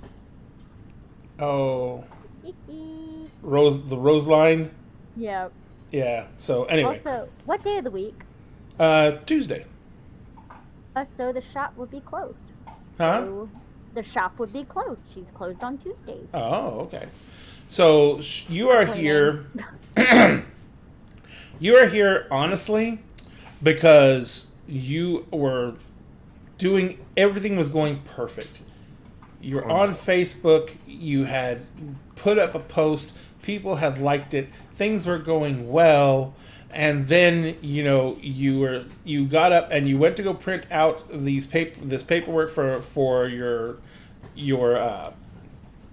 business, for your work, for invoices for your latest shipments that are coming in for the gallery, and it couldn't find the print drivers.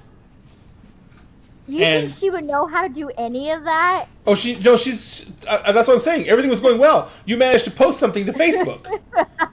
Everything was going really well. And then, you went to print something and you couldn't find the print drivers. You didn't really know what a print driver was. You tried to make it find the print drivers, and from at that point on, next thing you know, you had this big blue screen in front of you, and some WinX exception error, and you don't. So now you're coming into the shop, you're holding your laptop in your hand, it's got the blue screen of death on it. You got your cell phone on the other hand, you've been trying to text Penny, she hasn't been responding to the texts, and you're kind of getting into a panic because the invoices are due, the shipment's due in the morning, you don't have the invoices, you can't leave them for the morning clerk to come check in the shipment, and it's, you're getting kind of desperate because this is and also you have that whole thing in the back of your head of this is the 1,000th time this has happened. Yeah. And Penny is not going to be happy because she literally clocked out 3 hours ago to go home. Yeah. And now you followed her home. So No, Penny just walks in. Penny. Alfred drove her there. So, Mark, you are pretty much doing that thing where you come into a place and you're just trying to observe as many people as possible. How long have you been in town, Mark? A year, you said? That's you, Jonathan. I've been back in town for 2 years. That's right. 2. So did I freeze again? No, you're kind of choppy, but you're not frozen again, didn't yet. I? No. Can you hear us? You're a little choppy. It's a little choppy. But can you hear us? I can hear y'all. Okay, cool. Yeah, a little choppy, a little pixely. Little choppy, a little pixelated. But no, so you basically you have a. Okay, actually, let me ask you a question. Why do you come to the bookshop other than to pick fights with Pandora? I actually don't pick a fight with Pandora. I've never confronted Pandora about the chair. I just know I put it back there. But I like to see what's going on. I like to listen to people's conversations. I like to find out what's going on. This seems to be like a supernatural hub, and you can pick up a lot of stuff if you just get you're quiet and you pay attention, you don't cause problems, which is why I don't pick a fight with Pandora, because I don't want to cause problems where I'm getting some good dirt. All right, so you're in the shop once again, spending an evening. You I will not make out with Pandora. Huh? You broke up really bad there. Yeah, your bars are like in the red. Yeah. I'm Hey, an Fox. outright confrontation with Pandora. Okay, gotcha. No outright confrontation with Pandora. No knockdown, drag out, bloody death fight in the middle of the bookstore. Well, I Please. wouldn't do it. Like, she wouldn't do it in the bookstore because that might hurt the books. Just out in the parking lot. Oh, absolutely out in the park. But there is a really big bay window you could probably throw him through that he miss all the books and go into the parking lot. Yeah, If you break my windows, you're paying for it. I will pay for it happily. Yes. Oh Gotcha. my God.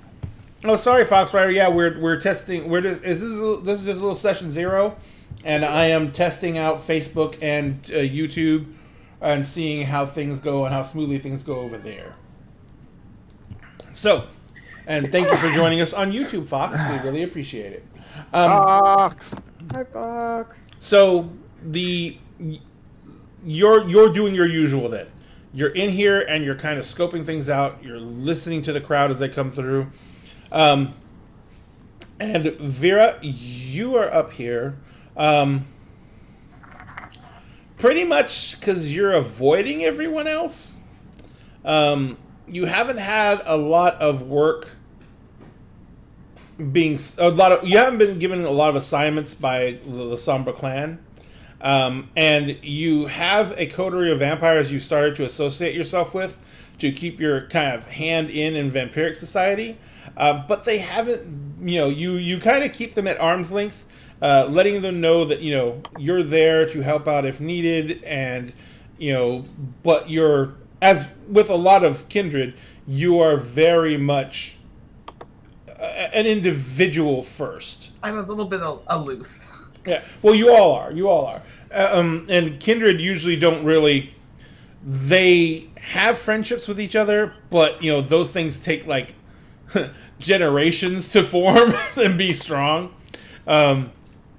So you have a lot of time left before you really feel comfortable. Well, being comfortable with these other vampires, because you've only been in the city for, like I said, in your terms, a very short period of time, 8 years. Right. And yes, it is. Well, it's actually World of Darkness, Foxrider. So it's Vampire the Masquerade, Werewolf, Bastet, Mage, and Changeling. We're playing all the things except for Wraith because I hate them and fuck those guys. Worst game ever created. So anyway. But yes, so so you're actually in here, and this is one of the things that about the shop. The shop is pretty much, it's nothing official. It's not like declared anywhere. It's not like Elysium for vampires, where when you go into Elysium, you are not allowed, no violence, no weapons, no nothing. That's not allowed to happen. And then for the werewolves, the sept is considered sacred. And so the only combat that's allowed in the sept is ritual combat, like challenges for leadership of the pact and stuff like that. Those things are the only type of violence that are allowed in the sept. It's their sacred ground. So the bookstore is like kind of unofficial sacred ground. Number one, there is a fairly powerful mage who runs the shop. There's a lot of supernatural creatures that he associates with that are often at the shop. And it's just kind of like common courtesy because he supplies a very necessary service to a lot of the supernaturals in Seattle. And so it's just a thing that goes around. So this is one of the few places you can go and kind of like not really have to worry about watching your back. Yeah, which he appreciates. Yeah. And See, I don't have to watch my back because I'm sitting in a corner where nobody can access my back. I have a tactical advantage that the window would not offer. Except, through the wall, which can actually happen. But yeah, so Vera, you're in the shop, and you do, of course, have a very particular relationship with the owner of the shop. to the point where you actually have a crash space here. Yep. For times when you can't make it back to your place, or here's a good idea. I know probably other than Sphinx, who actually has lived in the area, none of you probably know a lot about the city of Seattle. So It rains a lot. there you go. There and there's That's all I coffee. And there's coffee. There's a lot of coffee. That's okay. Vera really likes coffee. Wait. Vera really likes coffee? She used to. So you basically, you go and... She likes the smell of coffee. I was gonna say, everyone loves that. But you actually go and like take your people you're gonna feed from. You take them to coffee shops first. Yeah, come on, I'm classy. Before I eat you, how about a double mochaccino? Yeah, I'm gonna be classy about it. And by the way, vampires do not have to kill to feed. Right. It is not necessary to do so. So if a vampire kills when they're feeding, it's either because they were very, very low on blood, as it were, and they can't control themselves, or they're heavily injured and they're in this almost bestial stage where they absolutely need the blood in order to heal themselves, and they will take it by any means. Yes, Milagros is playing a paranoid badass instead of a sweet, innocent dear darling. I don't know if she's paranoid. I wanted to branch out. Okay, so you can officially eat Fox Rider now because she's doing a white chocolate frappuccino with a pump of hazelnut and a drizzle of caramel. Cool. Thank you for contributing to the cause.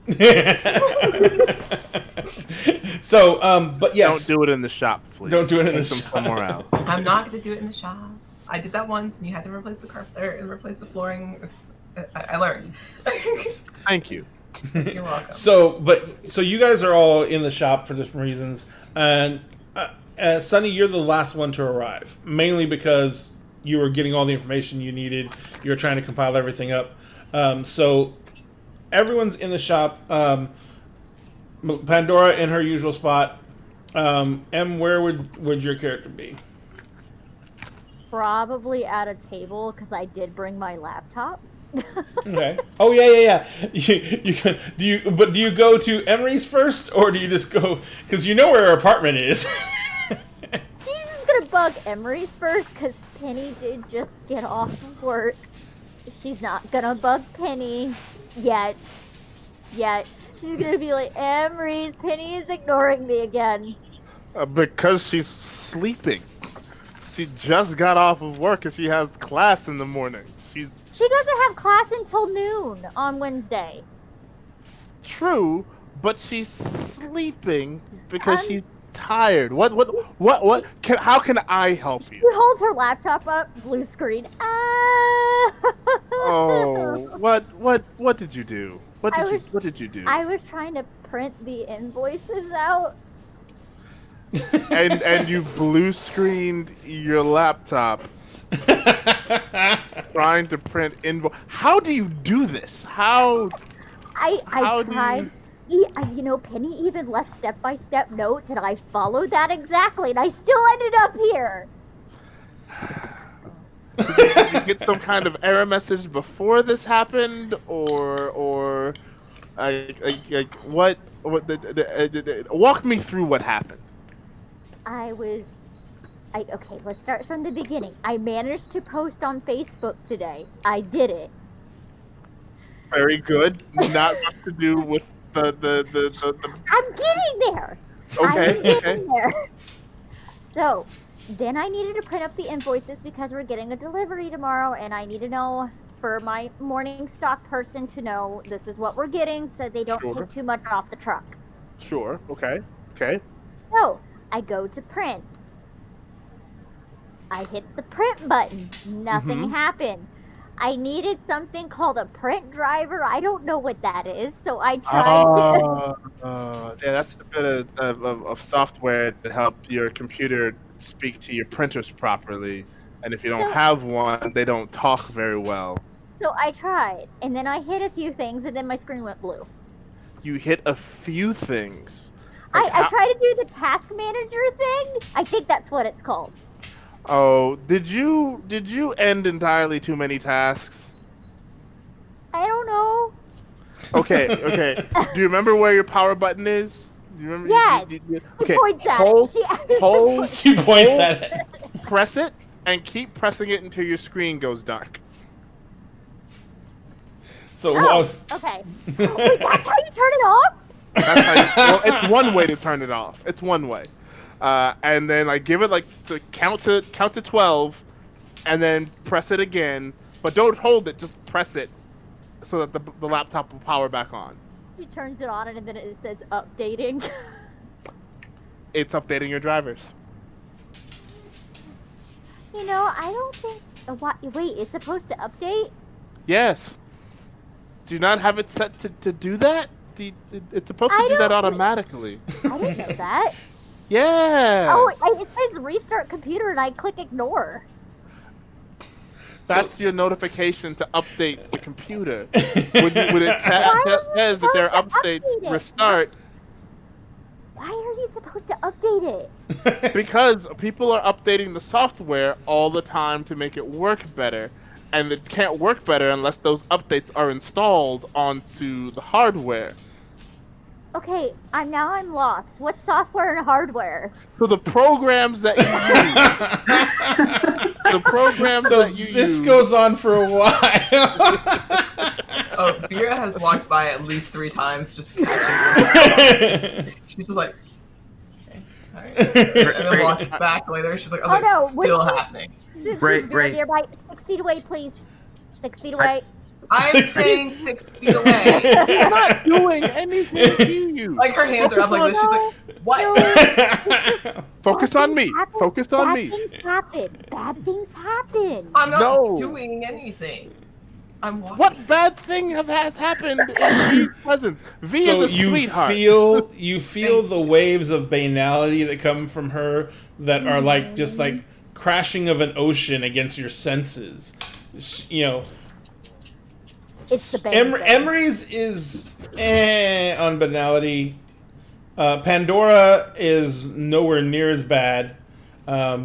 Mark is much better, and of course, when Sunny ever comes into the shop, that's amazing. But whenever Vera's around, you literally nearly feel ill. Yeah. Look, I'm staying 6 feet away. I understand our boundaries. I appreciate it. Do you? I do. Thank you. You're welcome. God. What were you gonna say, Jonathan? What was Mark gonna I'd like to walk by, but discreetly, like a cat would, just kind of behind her without her noting that I'm there. And as I just pass by with a book in my hand, just be like, hardware is the physical computer, software is that seeming, and just kind of keep going. And you recognize him. You've seen him once or twice at court. He doesn't. He has a seeming. But it's, it doesn't fit. Okay. And I'm just like, what he said. Yeah. Okay, now I need a cup of tea since my computer is working. Now, do you have a printer? Yeah. Can I use it? We'd have to install a whole new driver for the to work on your laptop. Wait, you can't do the wiffle thing? Wiffle thing? The wiffle! Come again? It's the thing that connects you to the interwebby Oh, thing. you mean Wi-Fi? Yes, the wiffle! Wi-Fi. It's still, I can connect you to the Wi-Fi, we can connect you to the printer, it will still require a driver. It's an older printer. That's stupid. It's technology. I don't like it. I don't like it. So, Sunny, I'm about sorry? this time you're coming into the shop. Okay. See. Corner. Creeper. They're arguing about something. She looks uncomfortable. Okay, Vera, what'd she say? Veer's still standing like this, hands up. 6 feet. Yeah, It's not as bad for you because your own personal banality is so high, but it's still very uncomfortable even to get close to Vera. I should mention, so what Veer normally wears, her hair is actually black, and she actually wears a very reminiscent, almost nun outfit, where it's a black dress with long sleeves and a black rosary. Her hair's kind of pulled back in a braid. She's like 6 feet. 6 feet? I'm standing over here. Kind of like just social distancing. Yep. Vera is social distancing. Was she being mean to you again? I mean, not mean, not friendly. Okay. She's being very tsundere-ish again. Gotcha. And what's up with the computer? Oh, she needed an update for her printers and accidentally ended more tasks than she needed to and blue screened herself. So we restarted it and she's updating now. That's fine. Okay. Just needed a restart is what it boils down to. Okay. That's cool. Anything new?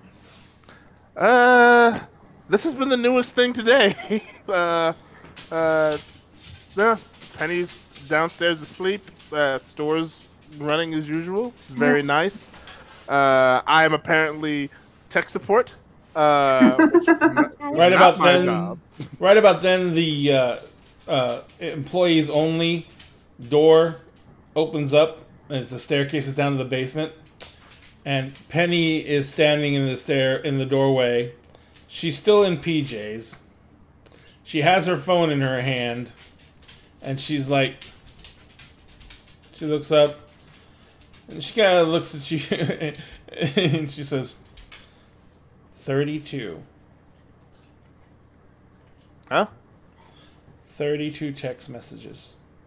You texted her 32 times?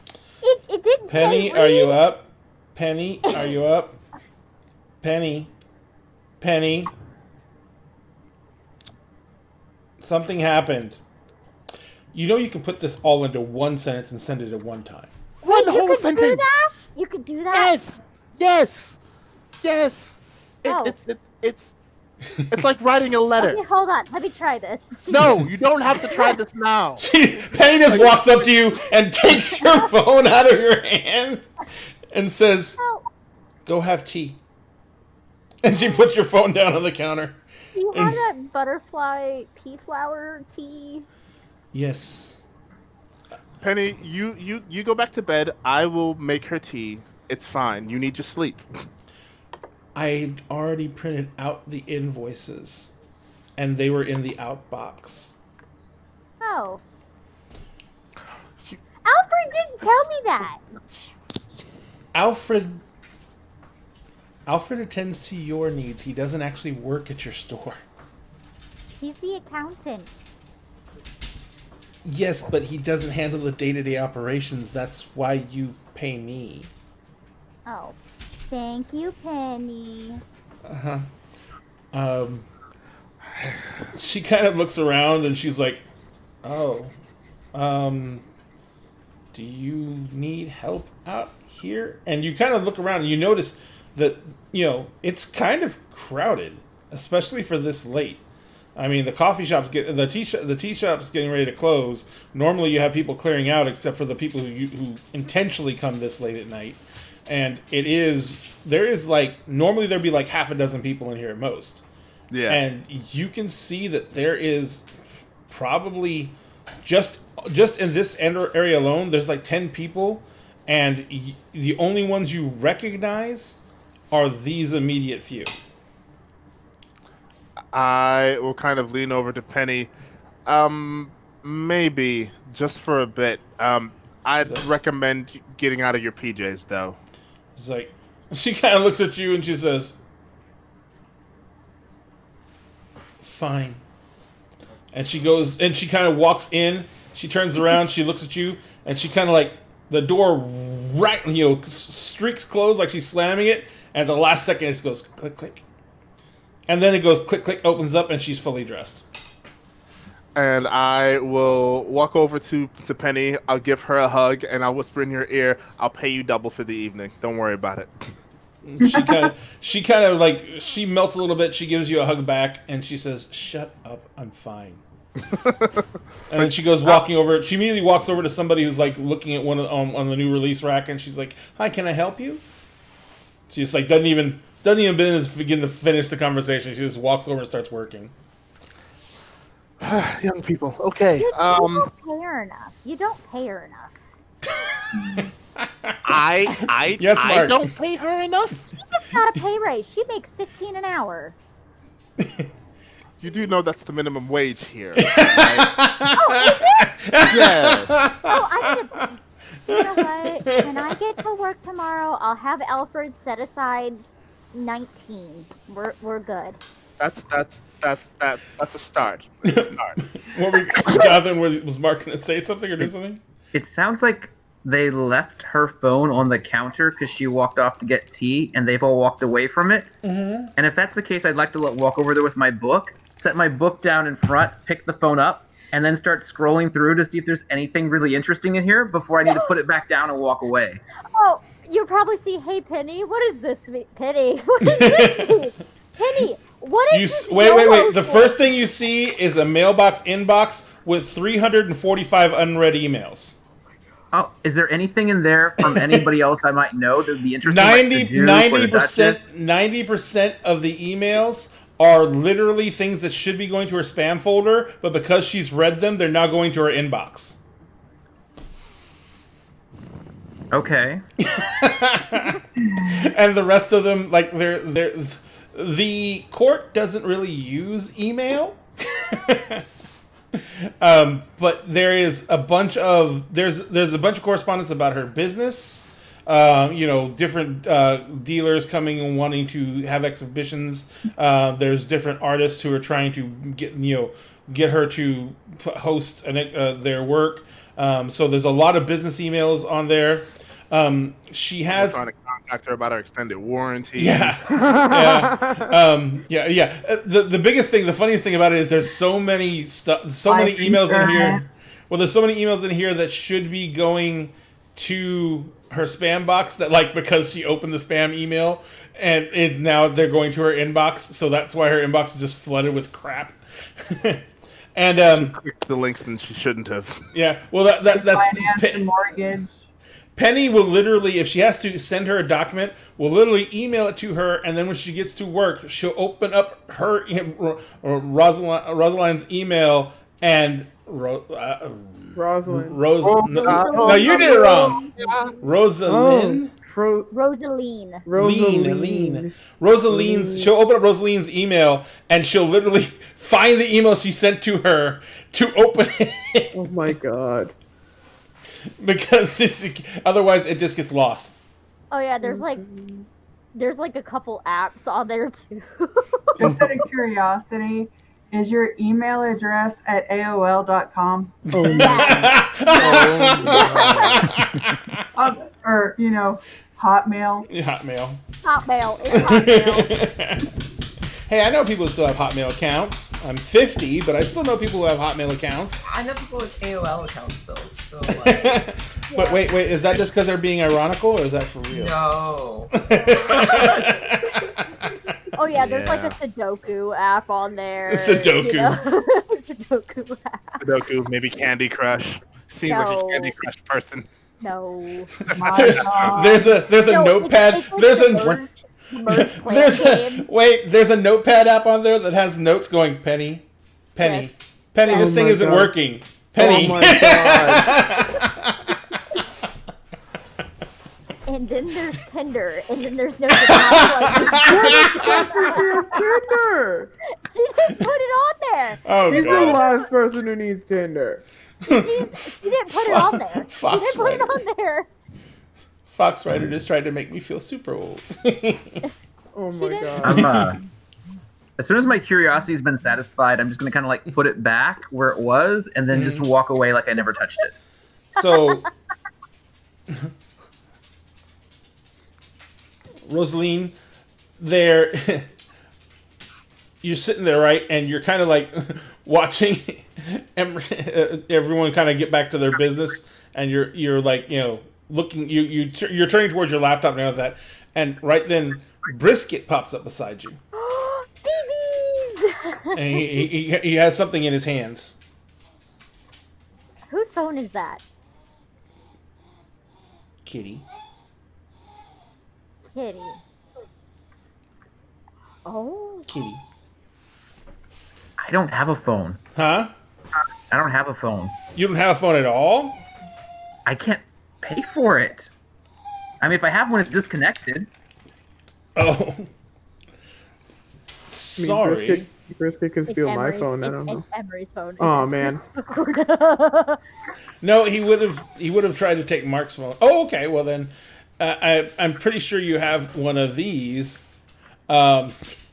He's sitting there and he has a billfold in his hands, and he's looking through it. And he looks very disappointed. Brisquet. He's like, whose wallet did you steal? Kitty. Kitty? Mm-hmm. And he's like, he takes his ID out and he throws it.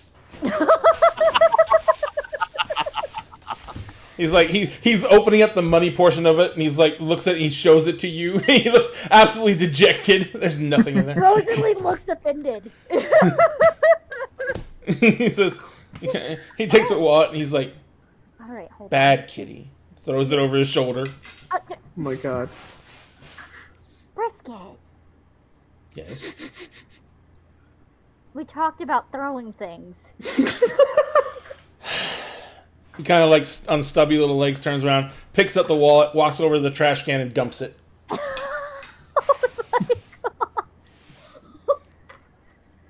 Am I aware of any of this happening while I'm... You can see, can you see chimerical creatures? I don't know. Oh, wait, here's the thing. If at any point a Fae chooses to spend a glamour point temporarily, they can enchant someone to see chimerical creatures. If they do that enough and then they spend a permanent glamour point, you can always see chimerical seemings. But you have to spend a permanent glamour point to do that. Now, werewolves can tell that there's a chimerical presence depending on what gifts they have.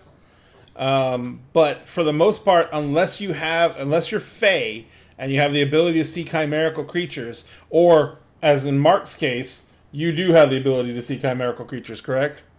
Yeah.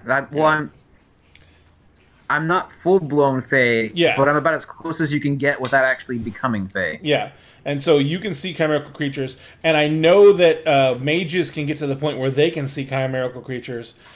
For vampires, it's almost impossible, unless they actually go through the effort of spending permanent glamour on you.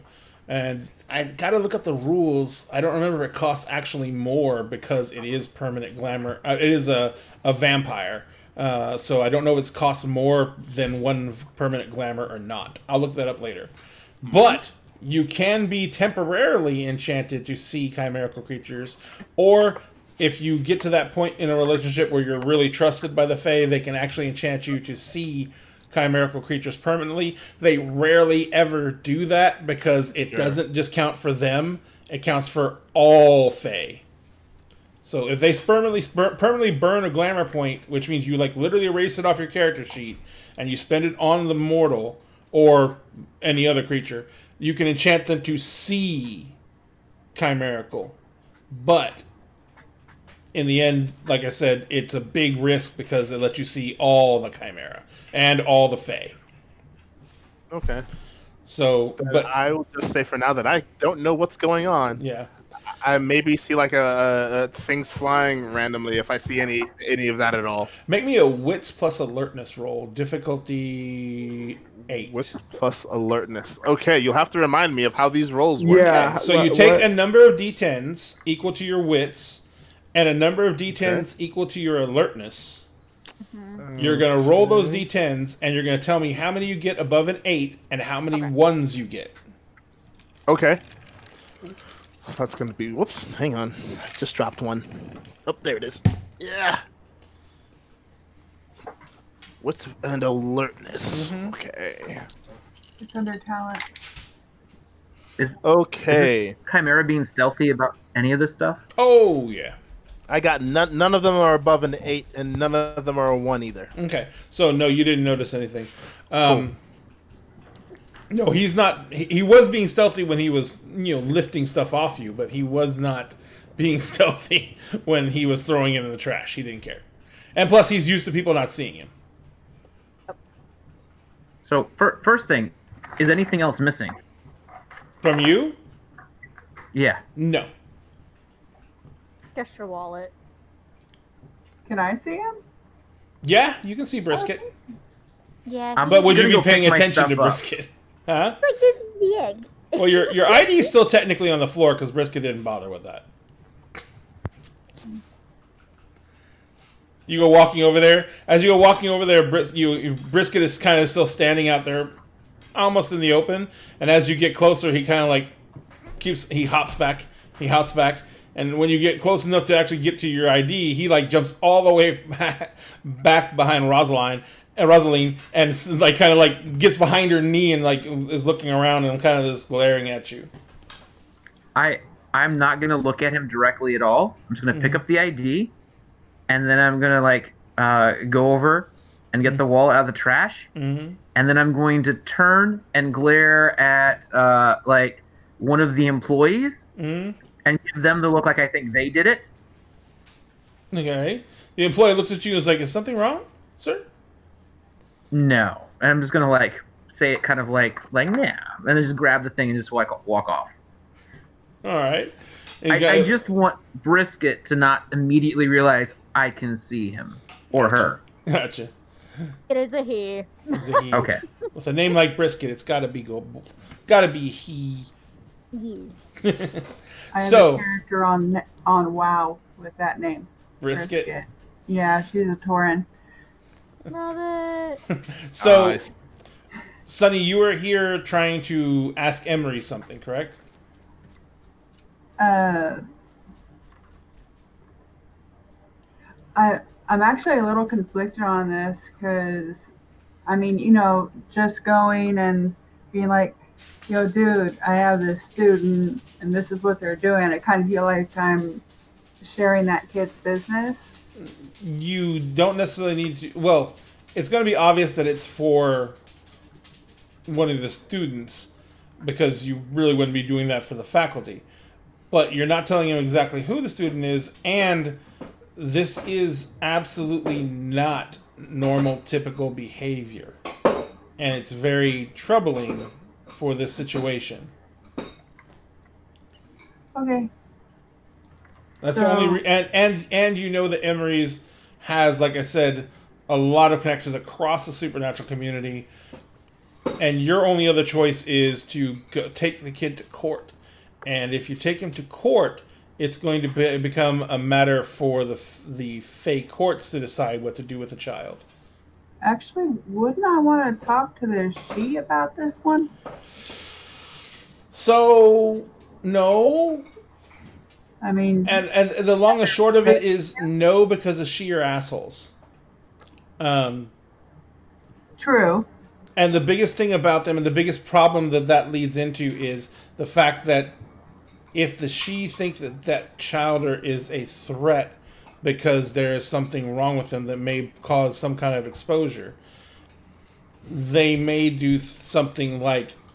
They do something where they call it returning, where they pretty much ensure that the changeling is returned back to the cycle. Oh. Dusted.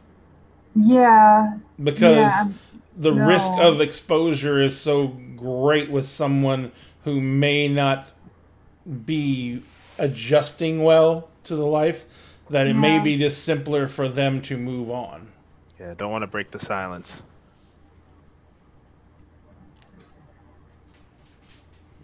So that's why you're kind of... Yeah. Yeah, that's one of the reasons you don't want to take them directly to court. If you had if you had more resources within the Fae community, you might try and call in favors. But because you've been kind of like on the outside of Fae community because you don't attend court regularly, and because you run this school that doesn't just cater to the Fae, it caters to all kinds, you're kind of almost an outsider in your own community. So you don't have as many resources. Now, Emery's, because of what he does as a side business, he's developed those connections that you don't necessarily have. You have connections like to find someone to tutor the kids in, the proper ways to use their chimerical abilities, or to get Emery's to come out and teaching you new Mage how to control his forces because he keeps on losing control and blowing holes in the walls. That type of thing. You have those resources. But Emery's has resources that go above and beyond because his resources lead directly into other supernaturals who then have other connections. And so you can try and find someone to help him out. You don't even know if Emery's may be able to help him out because, as far as you know, the kid has something going on, but you haven't been able to find out what.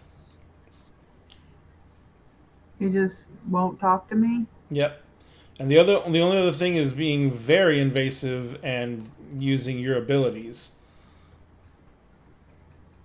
But that means there's not a lot of consent in that. I don't want doing to it go that there. way. Yeah.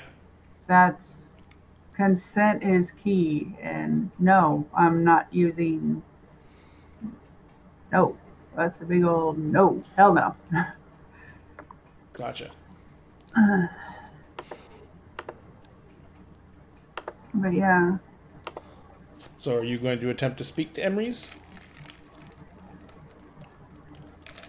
Because that is what you originally came up here for.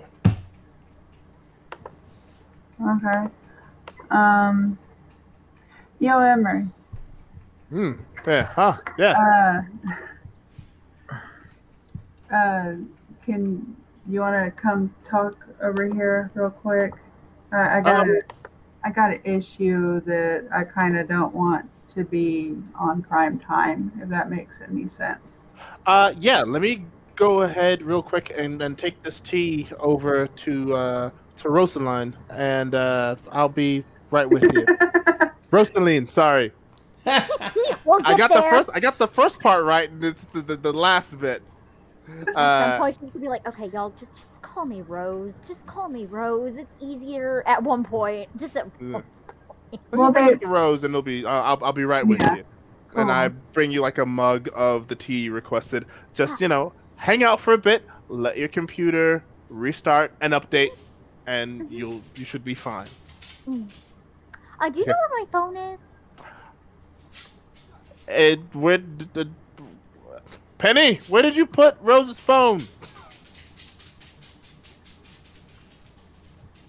Penny's like looks over at you, and she kind of like she's helping. So she's like got a couple of books in her hand, and she's like, "Okay, it's got to be around here somewhere." Yep. Did you put it back on the counter, Mark? I put it exactly where it was, exactly the way it was before I walked away. That doesn't mean she actually knows where she left it. So. No, I know, but I can't say anything, otherwise I look suspicious. Oh, I think Ivy locked up. Yep. Oh no. I see recovering lost connection on her picture. She's probably having some internet issues. I saw that earlier too. And she has 2 bars. Internet issues. Yes, it is. It's okay. We're almost there for the evening, but he's the imposter. Who's the imposter? Oh God. Mark Sus. Mark Sus. So, why is Mark Sus? So you're pulling Emery's aside, Vera. What have you been doing this entire time? So after a while, if people stop paying attention to her off to one side with her hands still up, she'll just kind of like side shuffle away. It's like, okay. It's probably hanging out in one of the far corners now, a little away from everybody else, but just observing, kind of sitting there like this, just watching as all of this transpires. Just, I think, enjoying herself a little bit, just taking it all in. She's like, socialness. So I'm socializing, right? That's what this is. Yeah. So you're kind of drifted off to the corner, and that is kind of Pandora's area. Yep. So Pandora, you see Vera kind of drifting over. She's not really paying attention to you. She's kind of watching the room. She's not even paying attention to what corner she's going to either. Like, she's not paying attention to it. She's kind of like, and she's probably backed into the corner because you're watching everything else going on in the shop. A little bit. She was like, I'm just going to sidestep a little bit and then back this way. Not looking in Pandora's direction at all. Has not realized quite where she is yet. So what is your reaction to that, other than the cringe? Like, she's kind of like, just kind of shrinking further and further into the chair. And then she's like, oh, for fuck. Oh God, here we go. Here we go. And she's kind of tosses this on the floor, like in front of her. On the floor. It just says no. So an index card comes flipping up and lands on the front on the floor in front of you. There's nothing written on that side of it. She just kind of kick it over with her shoe. On the other side of it says on. Rotate? No. What do you mean no? I'm just standing here. You can speak to me, I'm right here. Like, at first she's gonna be patient about it, and then, like, the longer progresses, just move away. Move away. And she'll take, like, a couple more side steps off to the other direction. Right as you're doing that, a customer comes walking out from the stacks in this area. It's a average Joe Blow guy, t-shirt, jeans. He's kind of walks out from the shelving, kind of looks over at you two, and there's noticeable tension. I mean, Pandora's glaring her ass off. Vera's arms are never crossed. Like... I know, Vera's arms are crossed, and she looks very nonplussed, and he's like, I'm sorry. Am I interrupting? That depends what you need now, doesn't it? And then remember, I'm supposed to be nice to the customers. I was just passing through. Sorry. Well, no, you're fine. I kind of want to get side steps a little farther, and it's now on the opposite side of the room. As he kind of walks by you, Vera. Normally, as people come that close to you, because he's like within like 2 or 3 feet of you as he walks by. Right. Normally, when people get that close to you, you get the aroma. You can smell the blood pumping through their veins. You can sometimes, especially if you're hungry, and you probably aren't particularly hungry because you have the blood pool you had on your sheet already. So as especially when you get particularly hungry, you can like literally see the vein in their neck pulsing. You know, it's just that whole classic scene from the vampire movies where you hear the heartbeat, you see the pulse in the neck, and but this time as he walks by, you smell none of that coppery rich goodness. And as he moves, you spend that little bit of moment and just kind of like are focusing in on it as a in the nature of a predator, and you don't feel a heartbeat. And just as you're realizing this, you kind of see another customer moving, and you realize that the next customer moving, and you don't know why you did not notice this before, but the next customer in the next aisle over looks almost exactly like the man who's walking away from you. Just gonna kind of slowly let him pass. I won't say anything, but then it's actually going to take a couple of side steps back to Pandora, which is unusual for her, and kind of look down to where Pandora's sitting. Is, you don't have to talk to me or like me, but just kind of look at these two over here, kind of nodding a little bit in their directions, trying to get somebody else to see what she sees.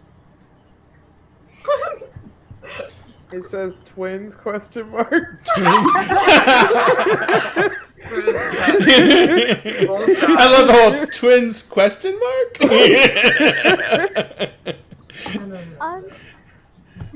Okay, so as you're moving past, as you're turning to Pandora and pointing this out, and you're moving around, you both at the front of the store, the person that Penny is helping, he kind of like looks, he turns to her and he fully faces her, and he says,